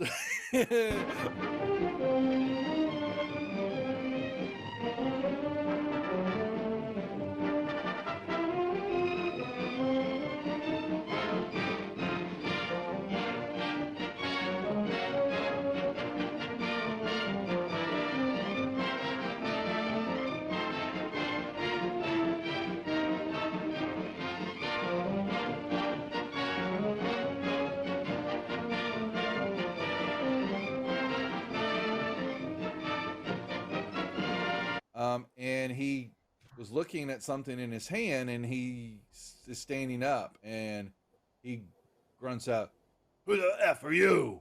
What are you doing here?" Housekeeping? Housekeeping. I'm my God. Your attention, please. All new HotShot electric in-car heaters have been installed for your comfort and convenience. Just insert heater through car window and turn on the switch. When leaving, please turn switch off and replace on speaker post. Warning, high voltage. For your own safety, do not attempt to repair or remove wires. Do not attempt to open heater unit. If you need assistance, please notify the theater box office or concession manager. She had red whelps, and skin was looking all grotesque and all that, and she let out a little bit of a mumbled roar, leveled the gun at everybody in the room there, and that was where we cut last week. So that was where we'll pick up the... All right, we are back. Thank you to everybody. Thank you, Jay. Jay, real quick before you, if you hadn't left, send me what's on for tomorrow. I forgot, so I can tell everybody. Stay alert, but Discord me real quick. What's the finals shows tomorrow, and then your Gavin? I'm assuming that you'll have to cover everything. How successful we were. We're at 17,765. I'd say that. Thank you, Jay. Not bad. We still got a little ways to go, but we're getting closer and closer. But can't complain with what we have done so far. Thank you to everybody who is watching. Yes, we are in the middle of a mega streaming event for St. Jude's Charity Hospital, organized by Mr. J. Smith. Mr. Lord Gasumba, we use his Lord Gasumba name, friend of the Greyhawk community, basically, it runs, takes care of Greyhawk. One of many who takes care of Greyhawk, but is the champion on Twitch. Let's put it that way. And we have been graciously allowed to bring up the bottom feed of the streams late night here, put everybody to sleep. Okay, so I've got, he's sending me what is running tomorrow. I'll announce that here shortly. But yes, we're running Greyhawk content, or such it is. The shows somewhat are in Greyhawk, but I think don't think it's all D&D, or has it been all D&D? I need to go look. But we have, we've started Thursday night, had Friday night going on tonight, and a few shows tomorrow, all for St. Jude's. And we also, so that's the Greyhawk. Let me put that in chat one more time. Here is the Tiltify link. And then we also have 2 $10 gift certificates to Troll Lord Games that we're giving away. And all you have to do is do exclamation ticket, or exclamation ticket 1, space 1, I think. And you'll get you drawn in, and we'll draw 2 winners. And the players, you can more than welcome to also enter if you want to get in on the gift certificate, and running that tonight also. But we want to thank everybody that's been kind of hanging around. It's been a long day, last couple of days, and still some more tomorrow, but all for a good cause. And we have enjoyed being able to participate in this every year. We're back to the players, and they have escaped the briar patch of death, and find themselves believing that they can either call it a night and sneak off into the wilderness to live another day and fight another day, or do they really want all their stuff back? They've got their armor on. For some reason, the Knolls left that on. We don't know why. Just to slow us down. Yeah, apparently. And then, but yes, your weapons, all those lovely things that you have, the +1 weapons and armor and things that I gave y'all, you lost. Thanks a lot. And I think apparently Prince has a disco ball that they want to have back. Yes. Great grandfathers during the Misthaven 70s revolution. I have to get it back. I'm not sure about the rest of you, but I certainly wouldn't mind getting a lick or 2 in against these dirty dogs. Okay. Well, you are quite able to discern the trail that you were brought down through back to the caves and where y'all originally had made camp, and they ambushed you at and brought you out of, or you have a climb and some issues ahead of you to get up to where another cave system, maybe some other brush line cave system, or where the waterfall's at, that you could, it would take some work. You have 2 ways, and the choice is yours. What do you want to do? What are the options again? Climb the waterfall? So you have you understand and you see the path and the tunnel ways to the cave system where y'all went in and got ambushed, and where they brought you out of. They brought you back out of that same cave down to this area. Okay. Or you have a climb about 100 feet, 70 feet high, the hillside, to kind of get up to where the eye socket in the area there to look for possible an entrance. You kind of see where that's at. There's water coming out of that. So, or another area up there. But that's going to take some work to get to. Where we were originally sleeping, did it go deeper? You didn't see it. You didn't think it did. But apparently they got to you somehow. I mean, I'm up for a climb, but I don't know if everyone is good with strength-based rolls. You haven't got gear, so these are going to be some checks, or you're tumbling down the rock face. Y'all think we should just go in the lower entrance and avoid the climb? My vote is to get in there and get all our shit back. Armin, it is. They are southeast of White Plume Mountain. That's the lead in. Armin when beginning the show. Yep, they're in the Dead Knolls eye socket. Yep, correct. Cookie for Armin down in Australia. I'm sorry I missed that. What are we doing? I am also in favor of going to get our stuff. I have a mechanical canary and a gnomish lamp that I'm quite fond of. I guess we'll go the easy route this time instead of making the climb. What about you, Davis?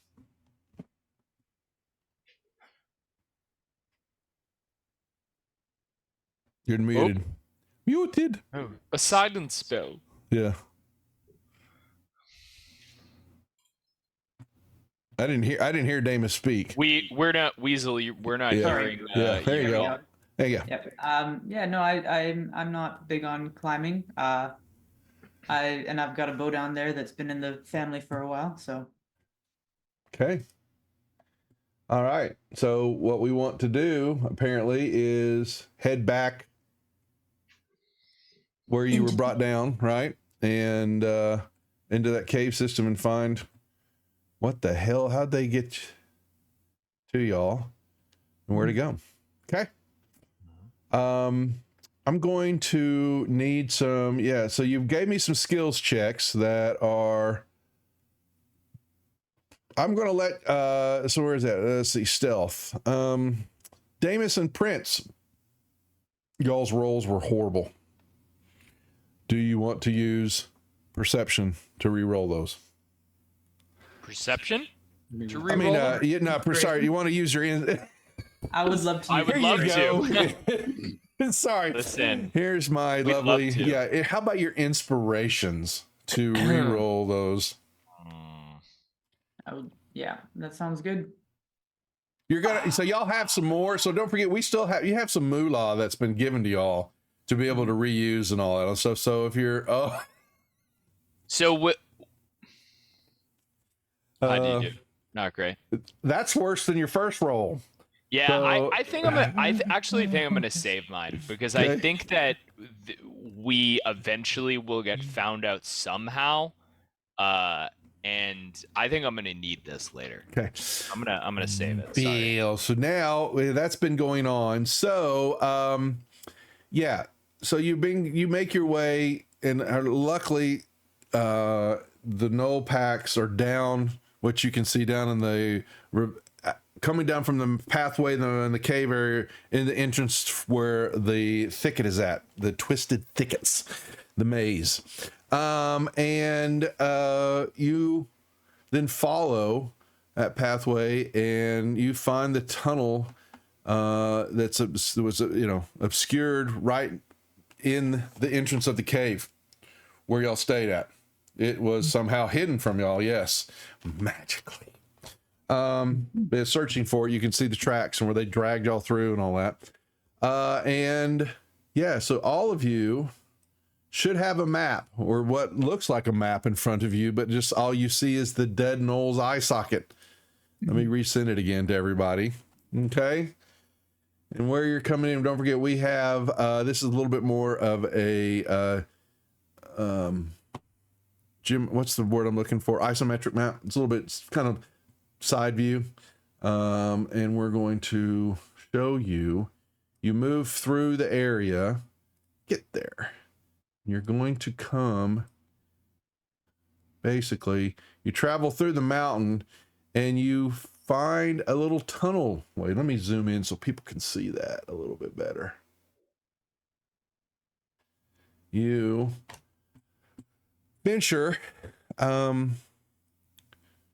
stepping through and all that, and we come to a fern curtain tunnel area, leads through the hillside and then descends a few paces down, open into a large cavern area, and you can move along and you kind of see where it kind of begins to open up into this cavern area.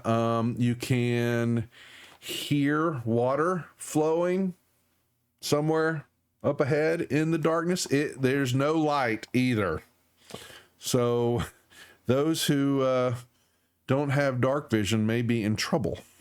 I will cast the light cantrip. We're going to light it up for them. Okay. Appreciate that. Yeah, you can hear a small waterfall and flowing of a brook somewhere in the darkness.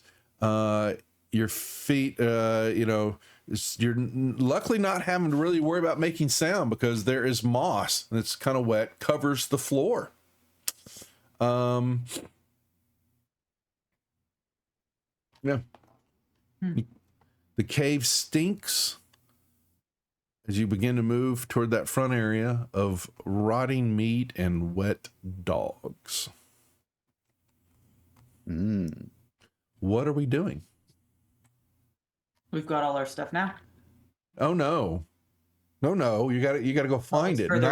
Nice try. You've just found yourself into an area in a cave system that you didn't know was there before.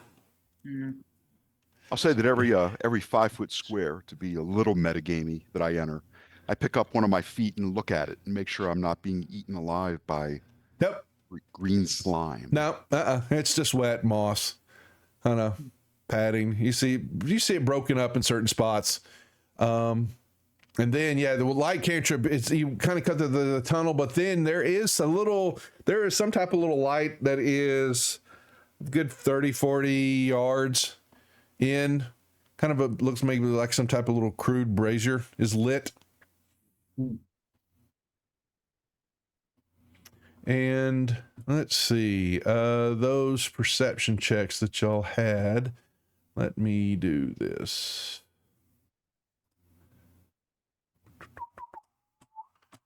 Come here. Come here, sir. Where's your perception?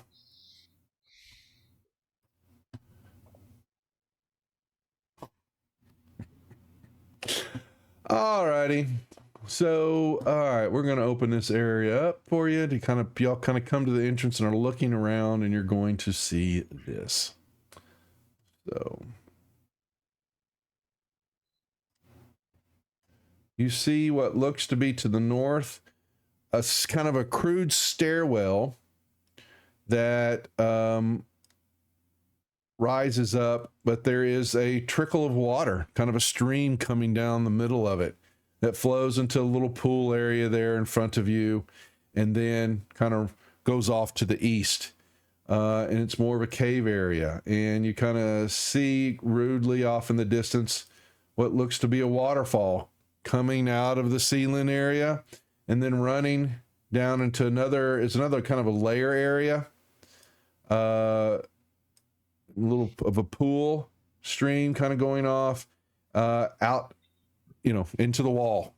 And then there probably looks like off in the very far corner there, another entrance of some site. Okay. However, what really catches your attention after you look at that is there is kind of in the center area here.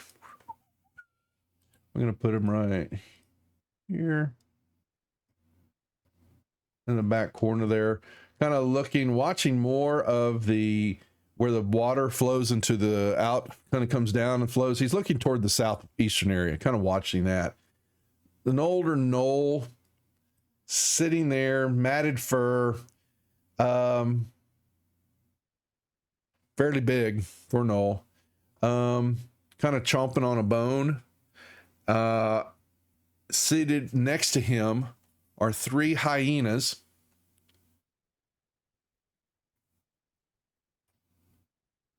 And next to them, you rub your eyes, you're not sure that you see what you're seeing. There are 4 more hyena shapes, but they're glowing, kind of a soft blue, and they look kind of translucent as they're moving around, hopping up on a little perch area. They coalesce around the group, moving around in the lower cavern area, and are right next to this matted fur gnoll. So that's kind of in the middle of the room there. That's where that 5 little circle, he's kind of in that area there. Yep. So we have the path up the stairs, and then like the 2 and then one or two other Yep. rooms, That's kind what of, you- what- right? from your vantage point right now. Yep. All right. Must be a shaman. Maybe because like, so it's looking towards the water, you said, or the waterfall, right? he's he's seated south, but he's kind of watching southeast. He's watching those other entrances or exits, whatever they may be. Perhaps we should check upstairs before we choose to engage with our senior citizen friend. I think we should summon OSHA because this wet stairs are going to be a problem. Oh, is that a god of the depths? Yeah. God of factory safety. Oh, excellent. I'm in favor of going up the steps. Sure. Sure. There's water coming down them.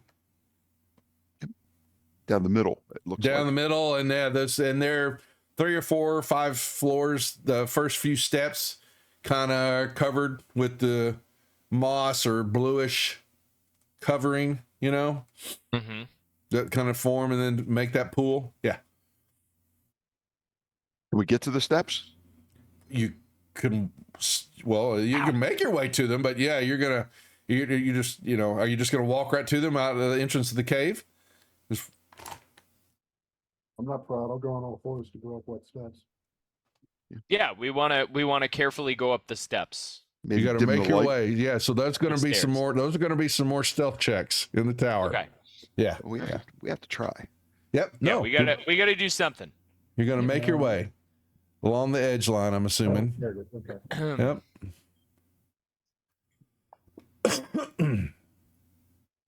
Okay.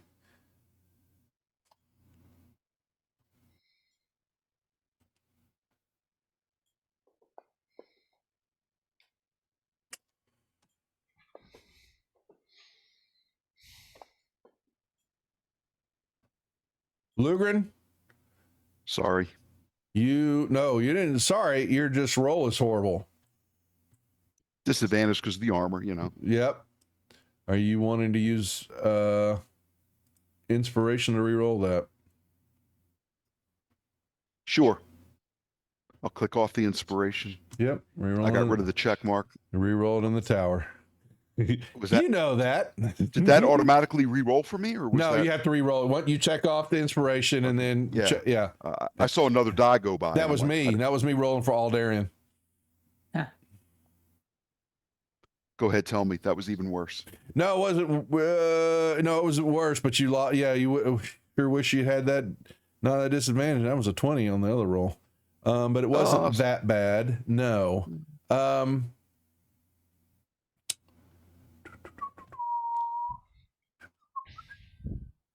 However, you didn't think it was going to be that easy, did you?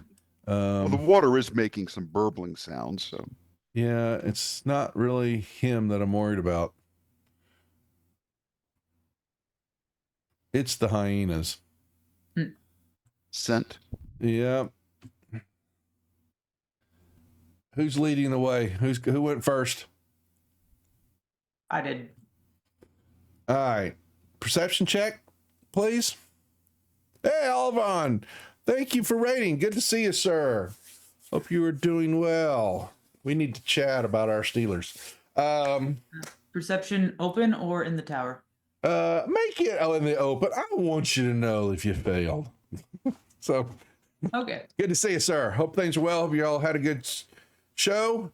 Yeah, and we are running our we are part of the big charity giveaway that's happening right now, last 2 days and tomorrow for St. Jude's, and we are at 17,000, trying to get to 25. We'll get there. Yeah, but we're doing well. Thank you for asking, sir, and it's good to see you virtually. What did you roll there? Total.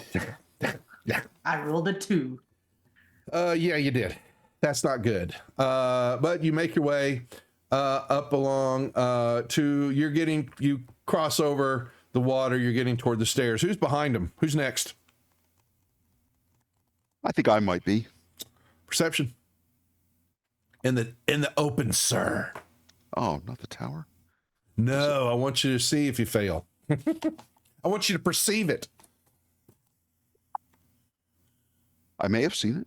I don't know. Not bad. So you cross over the water, but what catches your attention? There is the stairwell, but about 8 feet up, because y'all are kind of crawling and making your way along the wall there. But right in the smack dab center of this wall, up, if you see my pointer. Yeah, I hate the way they do on non-gridded maps. Right up on that wall area, there is a small, it's another little passageway. It's about 3 foot wide though, 5 foot tall, and it goes off into the darkness. You happen to catch it. Yep. Amos, look at this. Oh, hey. Yeah. And I sort of put an open palm behind me, so the person behind me knows to stop. Who is next? Looks like a passage. Should we go along it? Lugren, I know you're scared. You only have to ask and I'll hold your hand. Oh, you want me to I will do the same for Charity. I need a stealth check from you first in the tower. Please. Okay. You see them pointing at the wall area. Can't quite tell what they're looking at from your angle, but you. Well, if it makes it any easier, I would have gone in that way. I wanted. You got to. So you'll have to get up to. It's about 8 feet up off the ground area, so you have to crawl up to it. Yeah, it's not right. Yeah. So you just happen to look up and see it. Damus didn't. So, Prince, that's a horrible roll. All right. Do you want to use your inspiration? No. Okay. Thank you. Yeah. You proceed along, and all of a sudden, you kind of tapped the side of the wall a little by accident, and a couple of rocks go just kind of dislodge and kind of ring down. Wait, here? Yeah. Yeah. Yes. Kind of thump you on the head, and the hyena just kind of looks up and begins to start trotting over your way, and he's growling, and the gnoll stands up looking toward y'all. Would y'all please roll me initiative? It was a good try. We had the right idea. Honestly, this will make exploring this area much easier.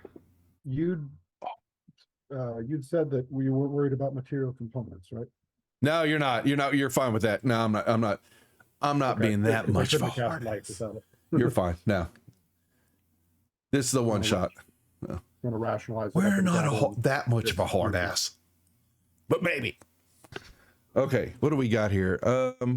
I need to roll. Where is my initiative for my NPCs? There we go. Really? Blech. Everybody rolled? Damus, Lugren. Who's not? Oh, Aldarian. Whoops, sorry. Get him rolled. Horrible. Just horrible. Okay. All right, you have what you see, Damus. Yes, is that the rocks go tank, falling down, and there are 3 hyenas. Well, there's one, number 13, is coming closer to y'all. Other 2 are kind of behind it as the gnoll stood up and is looking at you, and he does. You kind of see him standing up, and he said, if I see, when the chosen, he kind of points and barks. This guttural talk, and kind of coming up, floating up and jumping very easily are these ghostly apparitions. Basically, you can tell that they are some type of ghostly hyenas that are coming up from the other area. What do you do? And approximately how far are they all? No, good 20 yards probably, as they're moving your way toward you. Okay.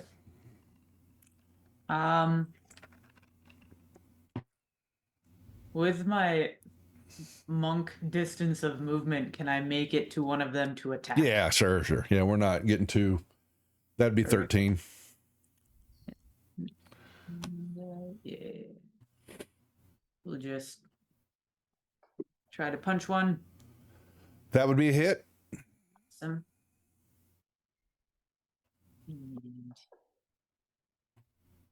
You heard it. Okay, I'm going to use my second attack to punch it again. Feel free.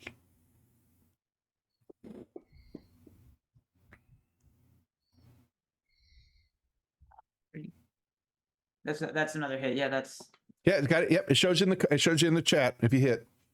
right. Sorry, yes. And You punch it. You kill it. Your fist doing work on it. You knock the hyena senseless.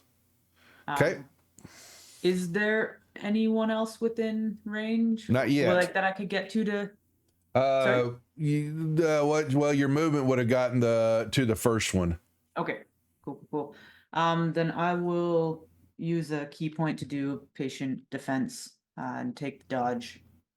Okay, so we'll grab the effect dodge and do they used to have what? You bum. Dodge, where is it? On Damus. Bam. Okay. Thank you. Anything else? No, that's good. Thank you. Charity. So they moved before initiative began. How many of them would still be within a 40-foot diameter sphere? The targeting who? So wanting for the back of the sphere to encompass the null.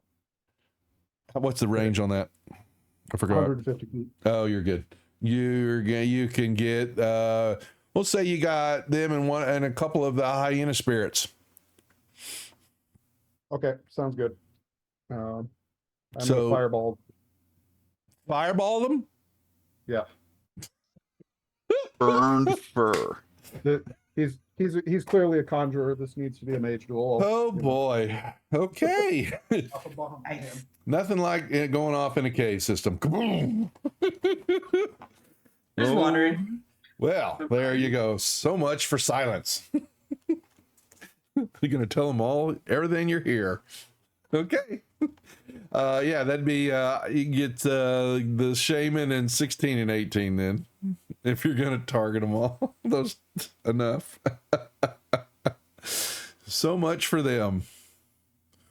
So what you need to do there, so you're going to, you have to select let me make sure I do this right, because without a map, it's kind of gets, a cast button, an attack button. well, so you have to target them first, and what you need to do is, on your, let me see, you want to target the null. So I want to control click on him. Yep. And I'm doing it for you. So that I can see it updating for you, Duff. Yeah. Yep. Okay. Perfect. There you go. So they are targeted in the fantasy ground. So all you need to do now is open up your spell, and you're going to, you said fireball, correct? Yeah. So you open the magnifying glass. Yep, and you're just going to double click on the dexterity save. Just click on that wording. Yeah. Okay. And it will roll that for them. Yep. See, there it goes. And no, you double. Yeah. You had, okay. So let's take, why did it do it? Oh, I think they've got the failures. Why did it do it? Weird. Failure.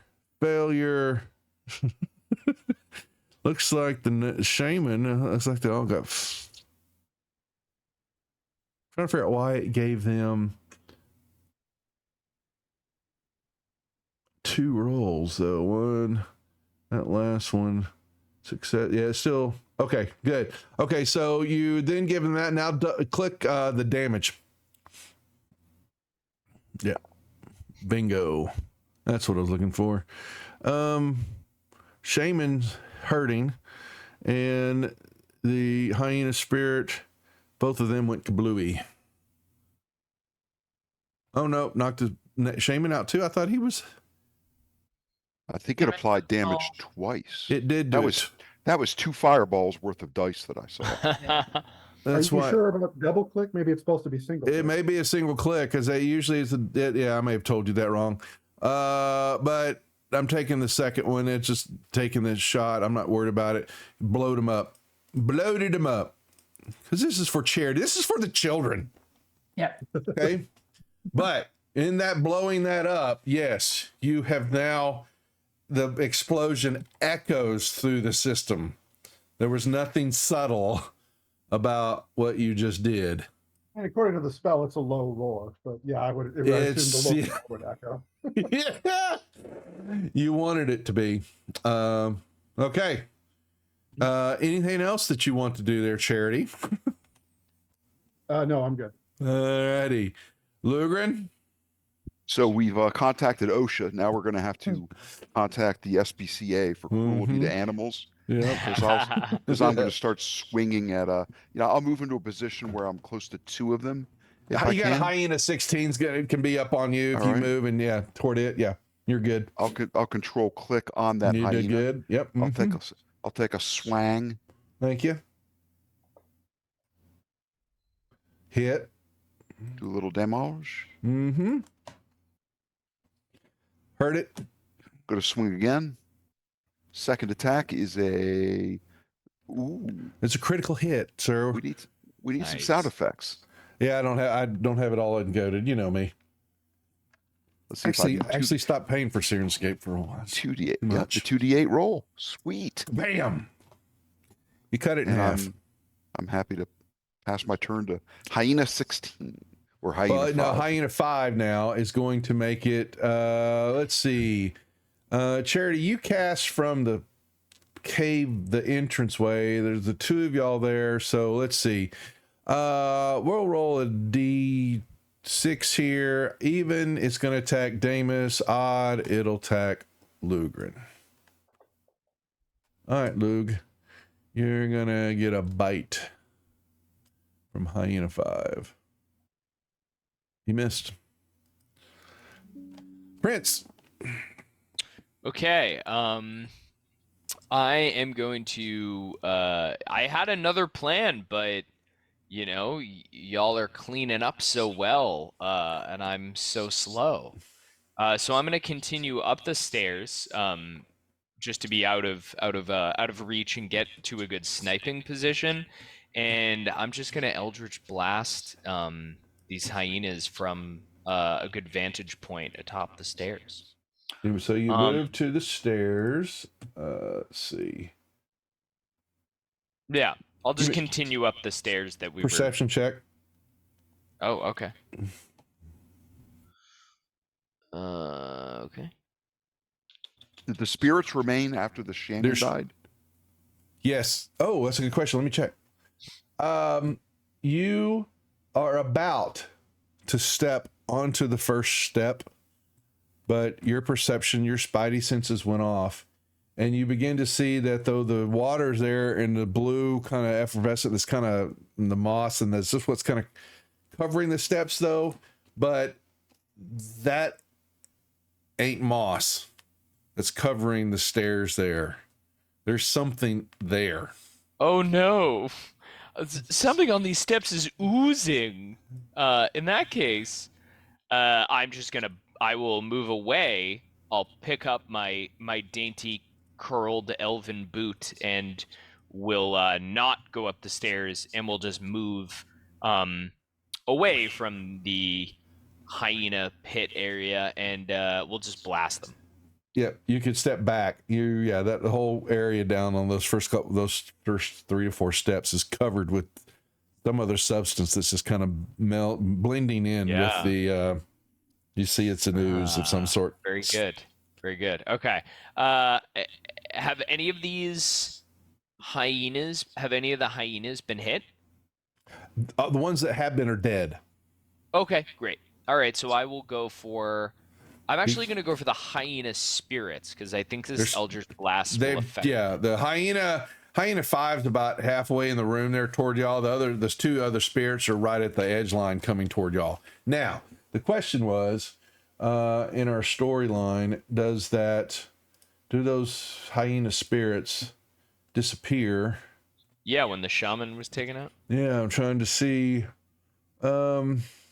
Is there any kind of staff or magical thing? Go ahead and I see the ability. Yeah, so they call forth the hyena spirits. Apparently, they're going to go boopsie daisy because the cavern is the primary pin. The caretaker is an aging shaman with the ability to call forth the hyena spirits, and so you have now killed him, and they will poof out of existence. Okay, great. So I will just go after that one. Can I shoot the one hyena then? Oh yeah, most certainly can. Yeah. Okay, great. So I'll go after that one. Hit. Great.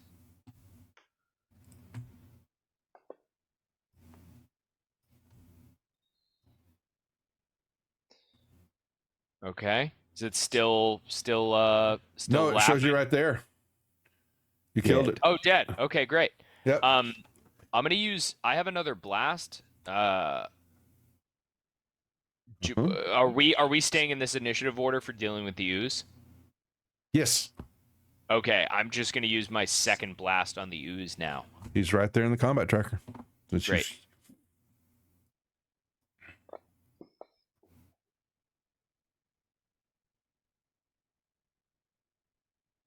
Is that a hit? Shows you in the combat tracker. I mean, it shows you in the chat window. If you look. Oh, hit. Oh, it does. Mm-hmm. Sorry, it is very small. No. Okay. Yep. That's right. And then roll your damage. You roll your damage. All right. It blasts it, pops it. And what does that mean? Status heavy? That it took heavy damage. It's similar to what they did with 4 and all that, where you were bloodied. It would give you indicators of how well you popped it. It is hurting. Huh. Cool. Great. Everyone look out on the steps. It's not any kind of it's not a slippery children's trap. It's some kind of a true gunky mucus.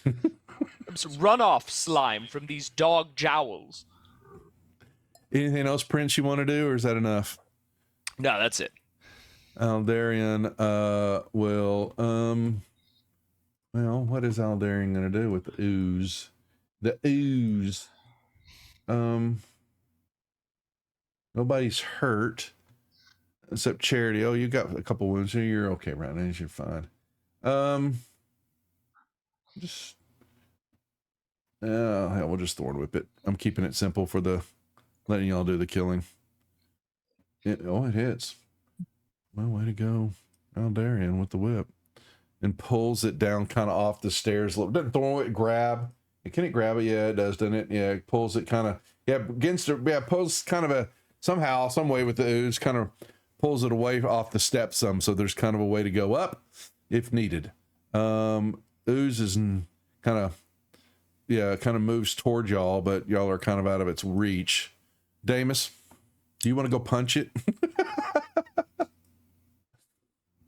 Kinda. You can if you wanna. Yeah, I mean. Yeah. No. Yeah, why not? I'll run over and punch it. And slap the ooze off the stairs. Okay. Well, it is an open palm monk. Mm-hmm. I would not want to rob you of that.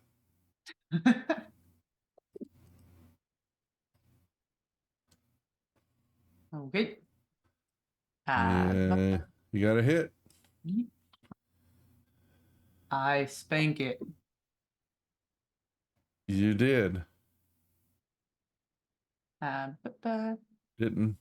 It's still there. It's still there. Oh yeah. Yep. I will spank it again then. Just slap the ooze some more. Yeah. Oh. That's still a hit. Oh wow. Yeah, it is. Yeah, it's just ooze. It's just ooze. There we go. All righty, you hit it and it disintegrates. Bad ooze. You slap it off the stairs, and it just kind of congeals, uncongeals, and kind of flows into the water, kind of floats away.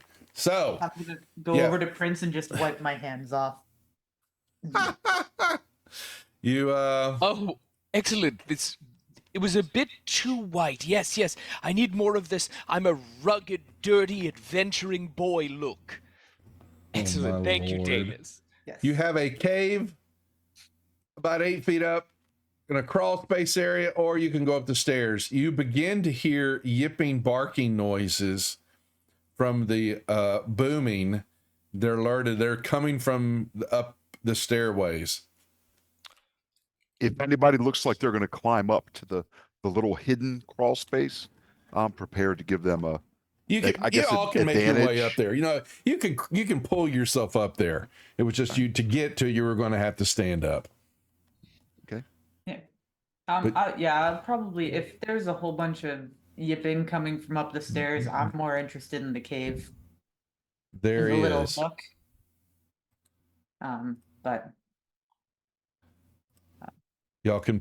Is everybody going to do that before the yipping noises? Yes. Sure. All righty. Here's what happens. You enter.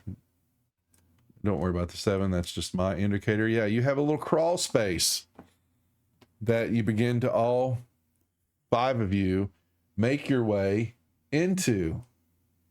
Okay? And you see, basically, as you're moving down the way, then there is something lit. There's a light source coming from the exit area. Who's in front? That would be Lugren. Didn't you go first, or did Weasel? Y'all let me know. It was sure. I went first. Okay. Yeah. Just down through here. Yep. So you're a campfire, small campfire illuminates kind of when you get to the entrance or the exit from the tube entrance there. Filthy cavern decorated with, you kind of see hideous trophies. You see, and it looks like it also just around the corner, ventures off another way. Campfire illuminates a filthy cavern decorated with grisly hunting trophies. Scrawls written in dried blood cover the walls, and mounds of rags mark the sleeping cots of several large creatures. Large as in not medium knoll size? No, the knolls are large. Knolls are medium large. They're tall. Yeah. There's what's the max on a medium? Was it 8 foot, something like that? Okay, so so they say large. Well, you got to remember this was written for 4, but they're the knoll. They're knoll pallets. Yeah. Would it be possible to grab a brand from this fire to function kind of as a torch? Torch? There's plenty around here. There's junk everywhere. Yeah, I'll do that. So you're gonna come out? Yep. Okay. Gonna make your way. So you gonna go toward the fire area? The pallets and all that are that dark spot that is off on the west side. There's stuff piled over there. You see stuff like adventuring gear. Don't know. You'd have to go search. Sure. I mean, I would like to search as well to help I out. pause and get a brand. So if somebody wants to walk past me, that's how You I guys, feel. you get out, and yes, amid the sleeping pallets are several worthless trophies, bits of bones and teeth, and in the back corner, where it's kind of like where someone more important sleeps and all that, you will find your stuff. Yes. Great. Okay. You will be able to, you can go into your inventory tab and equip all this stuff that's blanked out.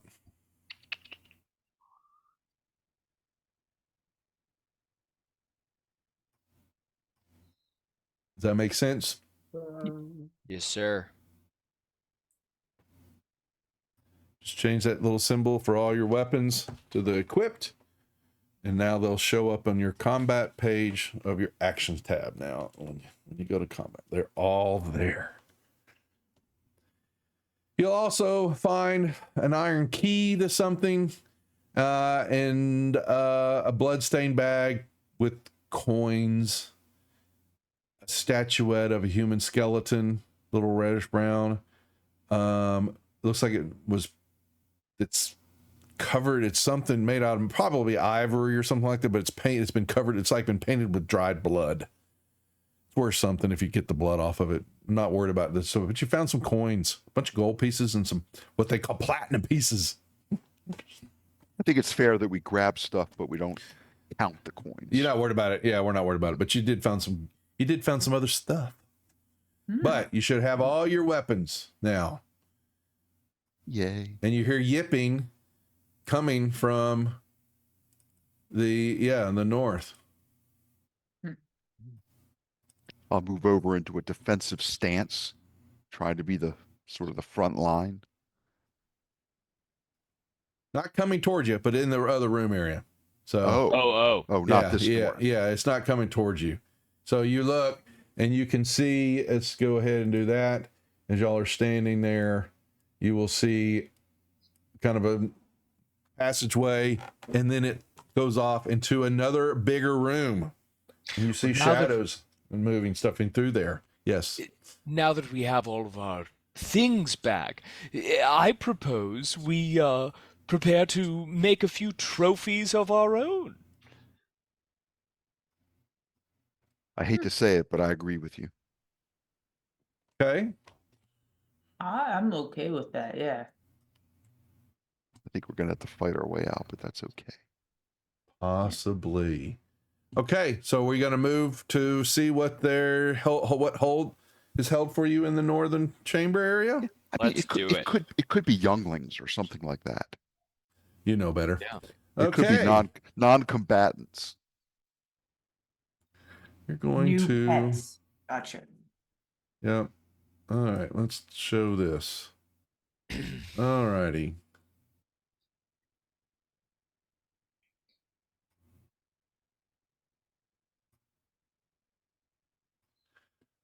All right. What you see, you look into the cavern area, another brazier burns near the feet of this great stone idol in this 30-foot high cavern. It's, though clearly made of natural erosion, there's a 15-foot tall formation, bears an uncanny resemblance to a emaciated gnoll sitting cross-legged. It's just kind of formed there. This was not, it was not dwarven made or dwarven carved, anything like that. Okay. It is kind of formed naturally. There are two large mismatched gems in its eye sockets that glitter from the fire that roars in front of it. Up above it, hanging, are three metal cages tucked amid the numerous stalactites. And then you see the stairwell, and there's another hole in the ceiling up above, water's dripping down, then runs down the stairs, which you think you know where that goes. And then in the southern area is kind of a hole in the ground, kind of a large pit area, large hole gapes. In the room, kind of honestly, backs turned to you because they're looking at the stairs, are these individuals. See, my plan worked. Yeah. Smart. Yeah, you see some fairly big gnolls. These guys ain't messing around. You have got definitely the shaman, the rock gnoll shaman who cut you loose, who took you down to the pit area, and a couple of guardsmen type. They're standing next to him, kind of watching down that way. And then, let me see, what else is in this room?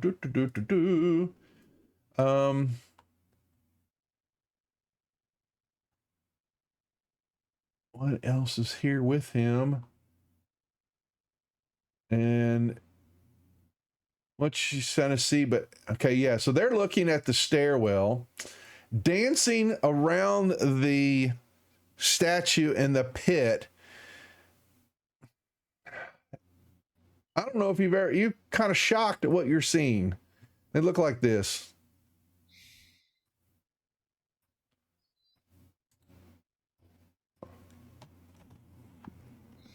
Ignore the dead Zorn. body. Whoa. That's not a Zorn.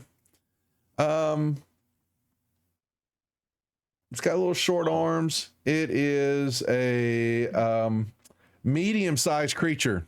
But you know, Zorn is kind of more of a, it does have an open mouth and arm, you know, but this thing's got some arms sticking out of it. It is not of this dimension. It's an astral something. It's definitely your hair on your head, the hair on your body and your arms stands up, Lugren. This is something evil that's dancing around, and they kind of jerk and kind of do this garish dance. They're dancing, not paying attention to the gnolls. But there are two of them. They're almost cute when you ignore the dead body there. Yeah, that's just a picture of it. Yeah. So, what do we do? Is there anyone in the cages? No. Looks like a couple there's some dead skeletons. Okay. Too late to rescue anybody. No, exactly. Yeah. Yeah. Yeah. A charity. Yeah. Don't suppose you could beautifully kill the shaman really quickly like you did the other one? Just what I was thinking. So the shaman and the two second verse, same as the first. Yeah, they're all kind of staring and looking down the stairs, and the two mouthy creatures are around the idol. So you can target one group or the other. Okay. Should we quietly roll initiative? You can roll initiative before you, if that's what you're going to be, your opening salvo, that can go off before we run, but you can go ahead and roll initiative if that's what you'll, because if you're going to initiate combat, let's go ahead and do that. I feel like that's the fiends. I feel like Charity's fireball might be the best opening salvo that we can come up with as a group, right? Yep. Normally you do surprise. 5e's got the different surprises. I like running it with somebody does something, initiate combat, other than they'll say you initiate something, and then everybody doesn't. Those are surprise, miss their turn for the first round initiative. You do it either way. Okay. Yeah. This way is quicker, probably. All right. I will roll their initiative. All right. Is that it for everybody? Whew. Okay, so to start it off, Charity, if you're going to do fireball first, and then you'll have your action. So, are you going to light up their life? Light them up, dude. I'm gonna light up centered on the shaman, hopefully getting all his burly friends around. You got you have the shaman and the two alphas. Awesome. Okay, so let's see. Go to actions. Need to be watch chat. Sorry, folks. And don't forget the giveaway if anybody's watching still wants in on it. And before exclamation ticket. Before I hit the save is the way that I target the. You target each one of them. So here, let me do it for you. So we'll do the alpha. No, come here. I don't think combat started yet, so she doesn't have. That may be why. That may be why. Next to her. Let's just do that. We'll just we're gonna start combat. He's gonna have two, so that will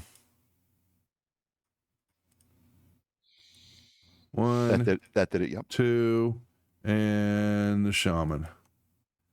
Okay, so it's just a single click, if you remember, to do the saves. Yeah. Well, that time it didn't go off at all. See, I thought it was a double click, but the way it was doing it, it was firing it off twice for you. Yeah. All right, let me try. Yeah, because single click, it made the it did the little motion of the icon. Like yeah, it does that. If so go ahead and do a double click. What's? No, it didn't go off the double click either. What? So make sure. Oh, wait a So minute. I'm sorry. I'm on the wrong spell. there I don't know. you're doing out. You don't want to do that. You want the fireball. There we go. Okay, so single click. There, it is single click. Okay. So The other one was like, I don't know why you want me to save against Eldritch Blast. yeah. So there you go. So now do Damage. your damage. And you have fired. Your fireball was third level spell, so you have fired off 2 of those. Good. Okay. Yep. So boom, and they are wounded but not down. Now what are you gonna do? Now we start combat. Now I have my action. Now you start over. That was like your surprise. So now you. Yep. Awesome. But now they're turning to look at you. I have a slight amount of concern that this won't work on the gruesome looking things as efficiently as it works on gnolls. I feel like the gnolls might be more flammable than the, what are probably demons. So I'm just going to go ahead and pop my third one on them. Nice. Well, I'm so sorry that I robbed. Let me re-add them in. Okay, so oops. Okay, so they're targeted again. Give him the save.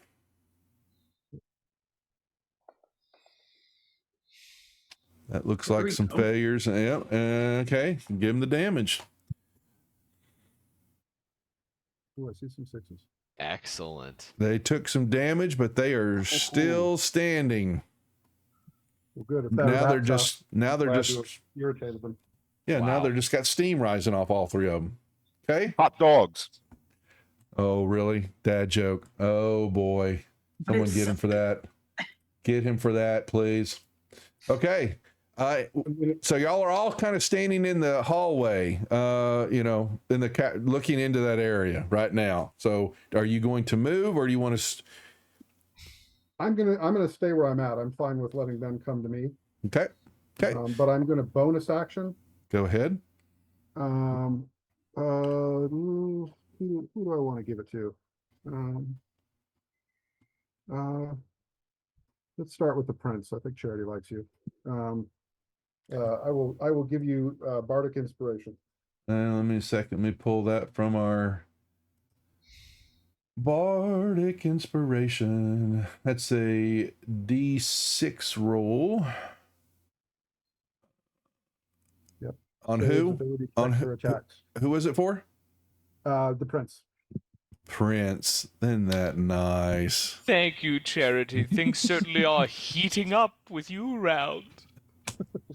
Working for that. Oh God, help me, Damus. With 50 feet of movement speed, can I get to either set of enemies? Yes. Awesome. Which choice would you like to make? I'll go after the little demon things. Okay. There are 2 of them there. Mm-hmm. Yeah, I'm just gonna start punching one of them. Go right ahead.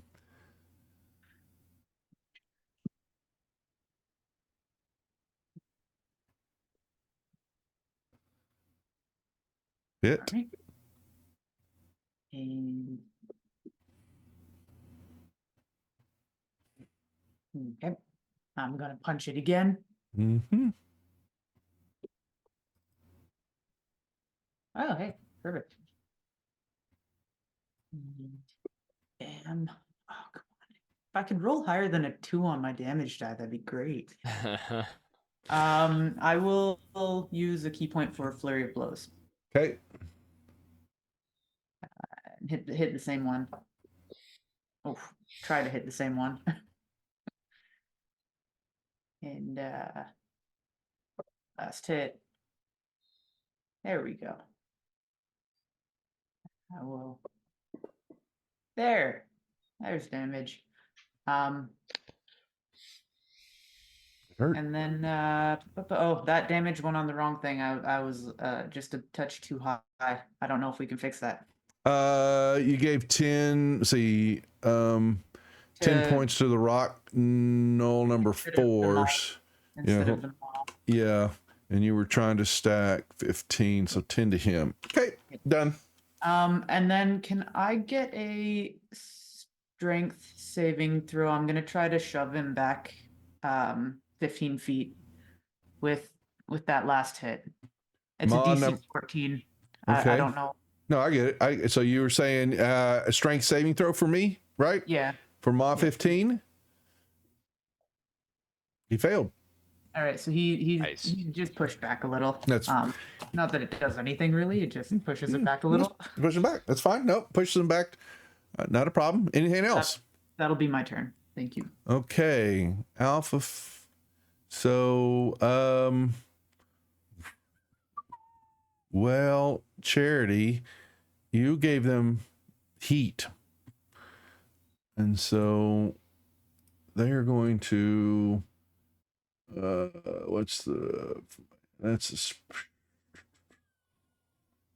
can't throw that. That's just a really piercing damage. That sucks.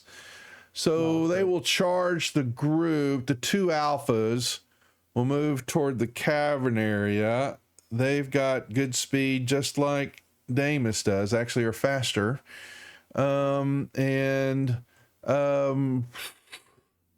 Y'all all are sitting there. Well, first one's gonna pop Charity. Sorry, you're just gonna get hit there. What's he gonna do? 2 attacks. Okay, so Charity, take a couple of these with you, would you? Well, apparently not. Really? I can't even hit. Whoop. Apparently not. Awesome. Just awesome. All right. That leaves Prince, Damus. Well, Damus, you're over by the fire with the deal. So that leaves Lugren and Prince. So even Prince, odd, Lugren. Okay, Lugren, you're gonna get the same thing. Apparently, I can't hit. No, this is like just. Oh, there we go. Oh, we like that. Some damage. Okay. The Maw Demons will recuperate and okay, when it's reduced. Okay, so it doesn't matter. So looks like they did break them apart by the names. That's really funny. Okay, damage attack. I wonder why it did that. They're the same. Well, that's the way it works. Aldarion, he now has to get into the battle, and will turn into a polar bear and just wreak well, he's going to use wild shape, yeah, and he can do, cool. Yeah, that would be robbing him of his ability. NPCs, why am I? Oh, that's because it's a charity game. Let's go, bear, polar bear. Why not? Nice. Let's have some fun. Good suggestion. Polar bear is initiative 17. I'm not using. I've got the extension. I've got to turn it on and all that, so I'm not worried about it. The polar bear is here, cool, and it is now Aldarion, and it will strike. It uses his stats though. Come here. Just the mental ones. Yeah. Should a polar bear have like 52 or something hit points? It rolls. The trait is NPCs. They roll variable. It's not max. Yeah. Gotcha. Yeah.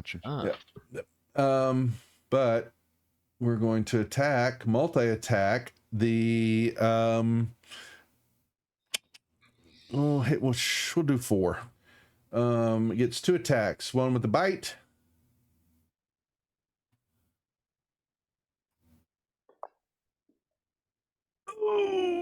Wow. And one with a claw. On fire.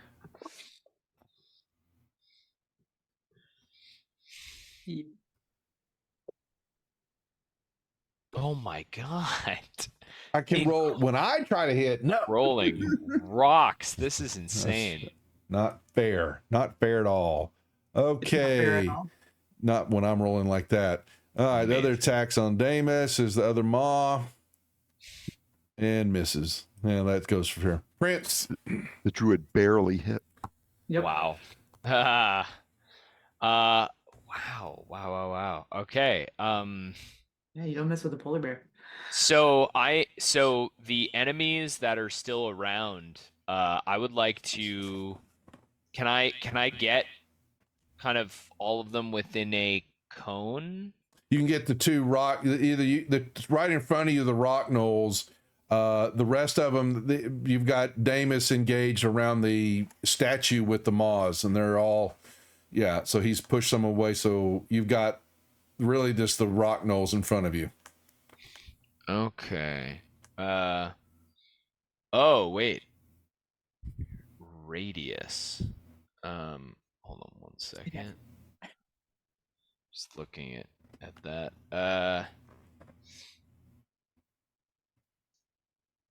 Okay. One that you can. Yeah, 30-foot cone. So how many can I get? The two rock knolls. Yeah. The two rock knolls Yeah. within a 30-foot cone. Yeah, because they rush. Their movement's 35. So the shaman's out. He's back at the stairwell still. He hasn't done anything yet. Okay. That's kind of fun. Oh, but the shaman hasn't done anything yet. Yeah, he's back there. He hadn't moved yet, so he's out of reach. If I move forward, is there any way I'm trying to target the shaman and possibly another enemy combatant? Is there anywhere that I could move to If you move through, you'd have to move through the knolls, but you're going to take shots from them. The alphas. Okay. Yeah, I don't love that. If you can get both the alphas and the cone, that seems like a Yeah, you can. I'll give you that. I can get both of the alphas in the cone. Yes, Yeah, I'm yeah. trying to get the shaman. And He's gonna. Your movement to get past them would get him, but you just with the scenario set up, you can get the knolls, or you can move past them, but you'll take shots to get to the shaman. But yeah, but I okay. I'll just do the two. I'll just do the two nulls. That's fine.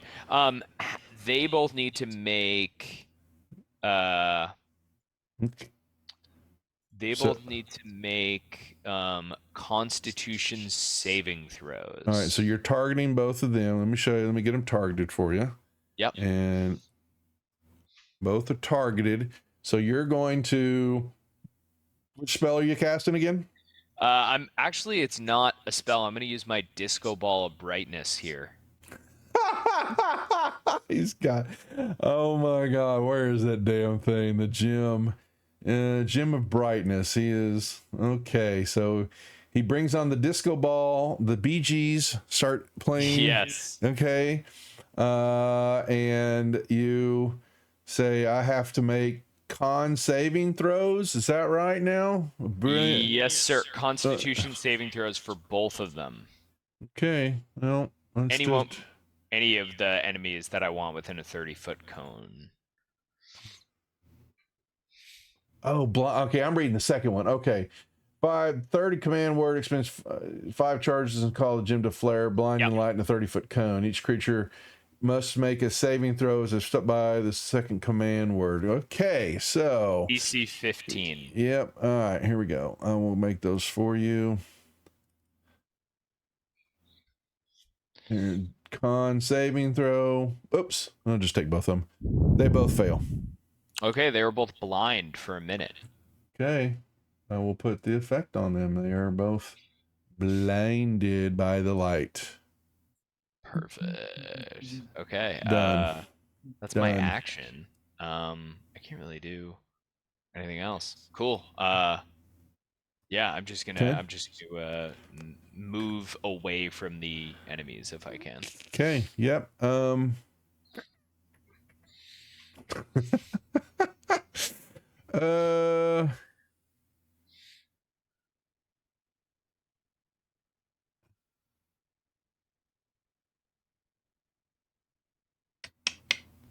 He's going to.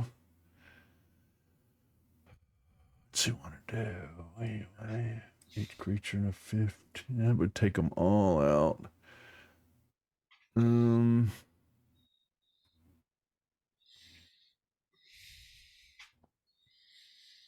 Nope. Well, he'll just do entangle. He will cast a 20-foot square within range, and he's going to put it just right at the feet, but not on the moss. He's going to hit you with it, Dames. He's going to put it at the point of apex of it, just right where you're standing. Creature in the area when you cast a spell must make a strength saving throw. And that's going to be, you just get to make the strength saving throw. I'll let you know. So, would you please make a strength saving throw? Publicly? Yeah, you can roll it out. Yeah, because you can use, we got plenty of money. So if you want to roll it with with advantage, or you can roll with disadvantage if you really want to be cool. I would love to roll with advantage. I already picked it up though, so can I just roll it twice? Yeah, easy. Yep. Yeah, I think that's gonna beat my snot out of my. Or be entangled by the plants. Apparently you're not entangled by the damn plants. Thanks a lot. Appreciate it. Way to ruin my spell. Okay. Lugren. All right. So you got two rock knolls in front of you. Are they blind? They are blinded. The disco ball and the Bee Gees. Why would I not?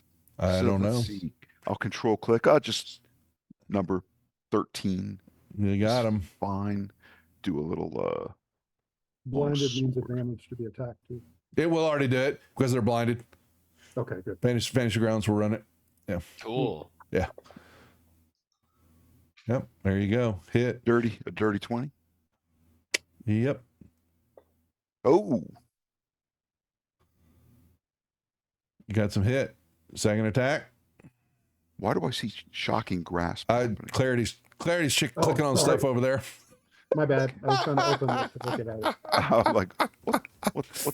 Second attack, swing. Yep. Crit. That is a actual 20. Heavy damage, but it's a good time just to use some Skittles here. I'm going to drop Divine Smite. There you go. On myself. Okay. Oops, I can't do improved. I don't know why it shows it. Your divine, where is that? Here. I'll put it on there and I'll get rid of improved. Oh, you already put it on there. Okay, my bad. Yeah. Okay, there we go. Here comes some demos. Yeah, it does. Yes, you are. Kabammy. Yeah, that would just say that should take him out. Yep. Bam. That's my 2 attacks. I turn complete. Go to Charity. Charity, you're up. Okay, and I've got a knoll on me, right? Yes, you do. Right in front of you. Well, then that was foreshadowing before. I'm going to shock and grasp it. Reach out and give it some love.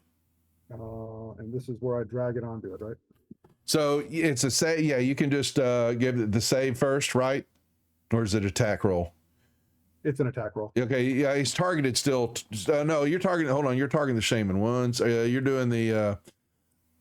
You want to do this one now. Okay.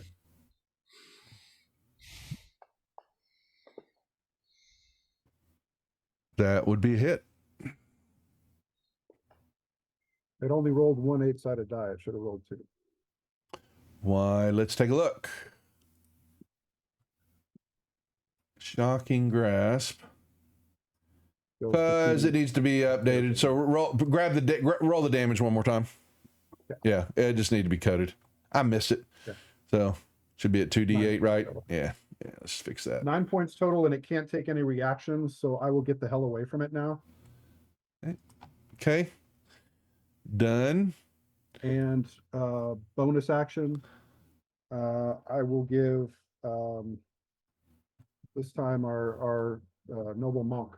I will give you bardic inspiration. Given. Damus. Can I get a reminder? Do I have to call that I'm using the inspiration before I roll? Nope. You can use it whenever you want. Thank you. All right. Well, I'm going to punch the one that I've been punching. Okay. It's 15. Hit. All right. Bam. We'll punch him again.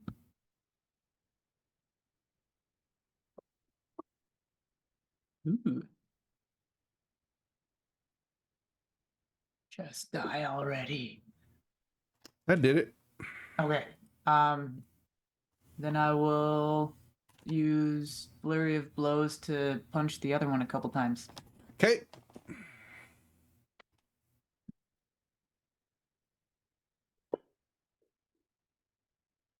Hit. And on that hit, can I get a dexterity saving throw, DC 14, to try to knock it prone?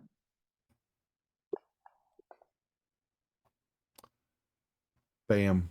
It knock it down. Yeah. So Done. alrighty. So it should automatically roll advantage for the- hitting a prone thing. The next one, the next attack, yeah. Yeah. Yep, it will.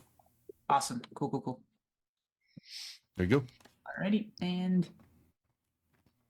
there's the one on the damage die. You give it a slap. Yep. I just. What does that round beach ball looking thing look like when it goes prone? Its legs are.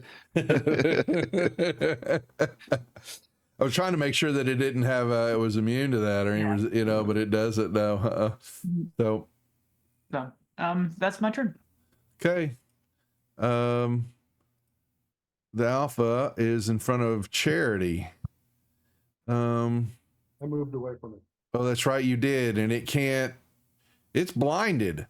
So who's Lugren? It's just poke you. That should be at a disadvantage. You're gonna like that. It was a 19 to miss. Okay. Polar bear. Well, you know what? Oh wow, I had a 1 there. Let's go ahead and kill this thing. That's what I thought.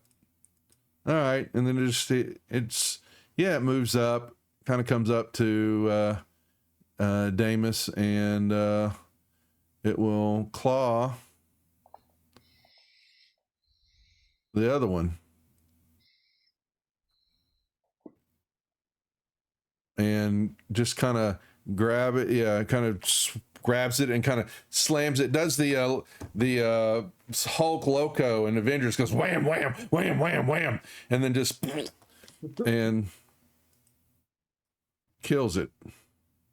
Who's a good bear? And then kind of sits up on its haunches looking for some. Got mad respect for the other wood elf in the group all of a sudden. Prince, what do you want to do there?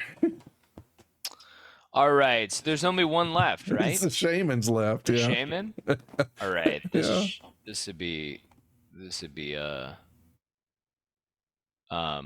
fun. Okay, I'm gonna I want the shaman to make an intelligence saving throw.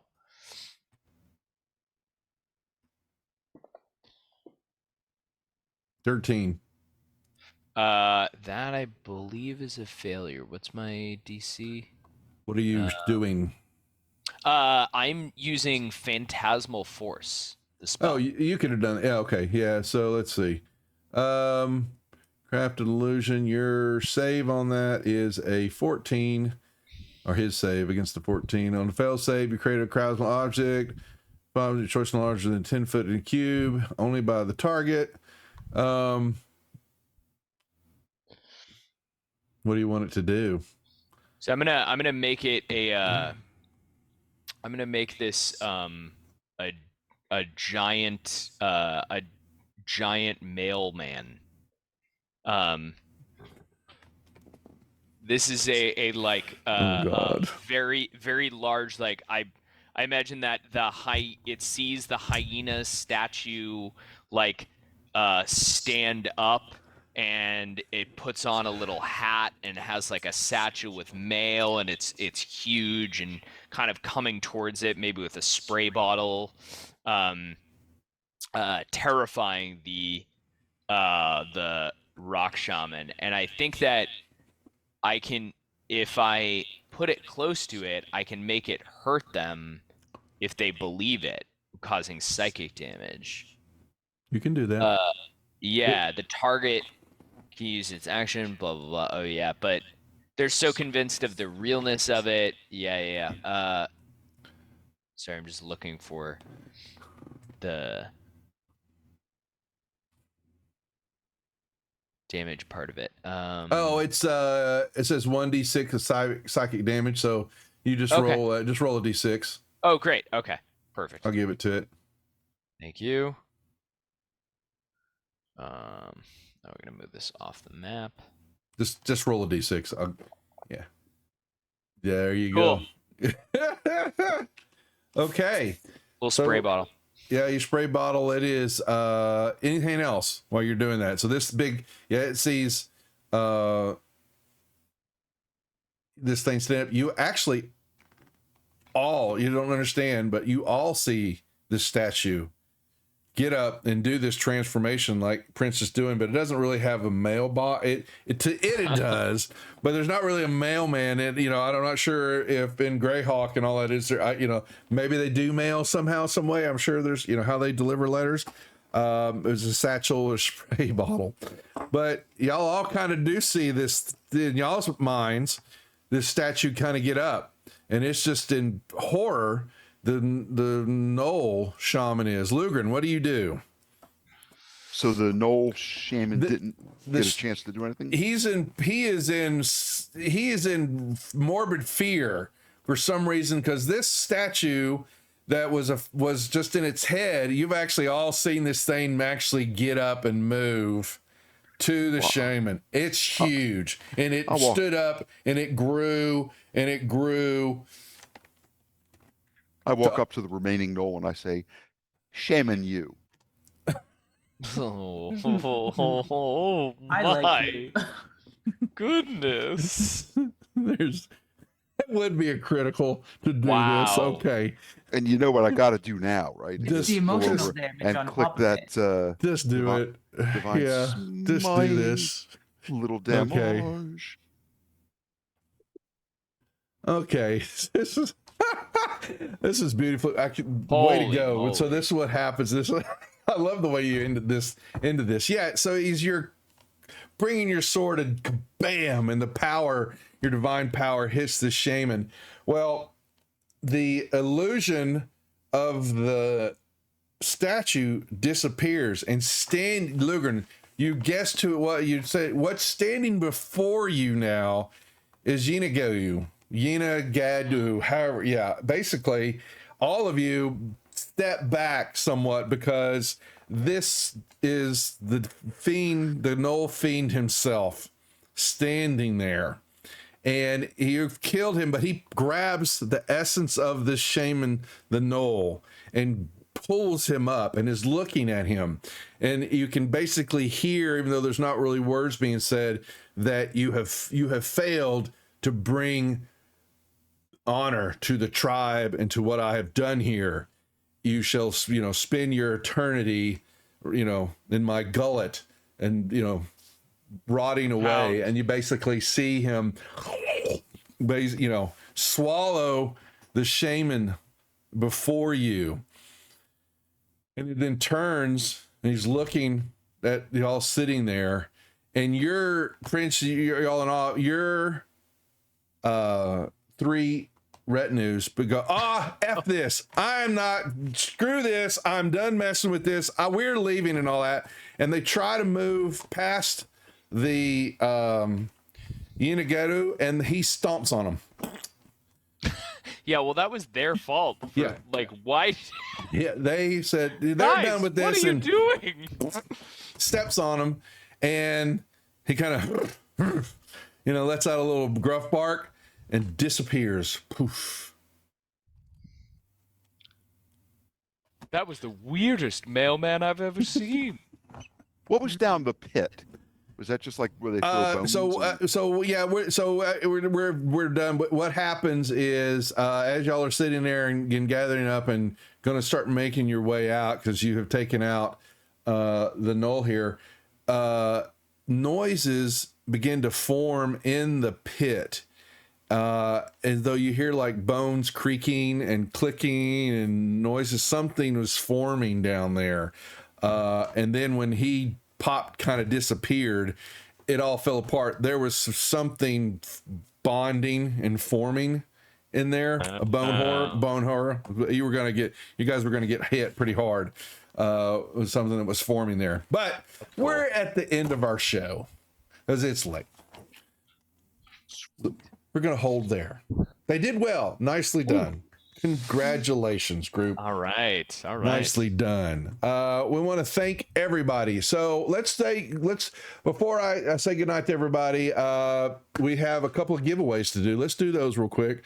We were a little slow tonight, but I expected it. If there's anybody else wanting to get involved, we have the giveaways. It's little $10 gift certificates to Trollord Games. You can just do !ticket. And that will give you a ticket into the giveaway. It's free, doesn't cost you anything. And we want to thank Lord Gasamba and the rest of the streaming shows that started Thursday, Friday, and Saturday, participating in our charity stream. We're at 17,790. We have 3 shows tomorrow. Let me see. Jay sent them to me. And so let's see. This is all Eastern times. 2:00, Stronghold D&D starts off their show. 3:00 will be Guild Superior. It was only an hour show. It must be a little discussion or something going on with Stronghold. 3:00 is Guild Superior. And then the Gabbin and the Roundup ending is at 7 p.m. on Lord Gasamba's channel. I think you'll have most of us over there participating, talking about what's going on and how well we did, and actually getting some of the prizes out to people based on the donations. So thanks, everybody. Players, anybody y'all want to tell, we'll go down the line again real quick to say what, just who you are, anything you want to add. Eric, you can start us off. Hey, I'm Eric in Denver.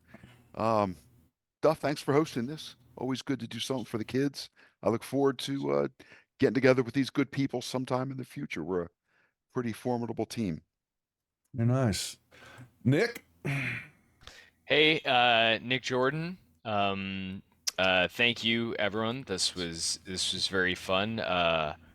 Yeah, we show those laughing little dirty dogs what's up, and got out of there with all of our shit back, which is great.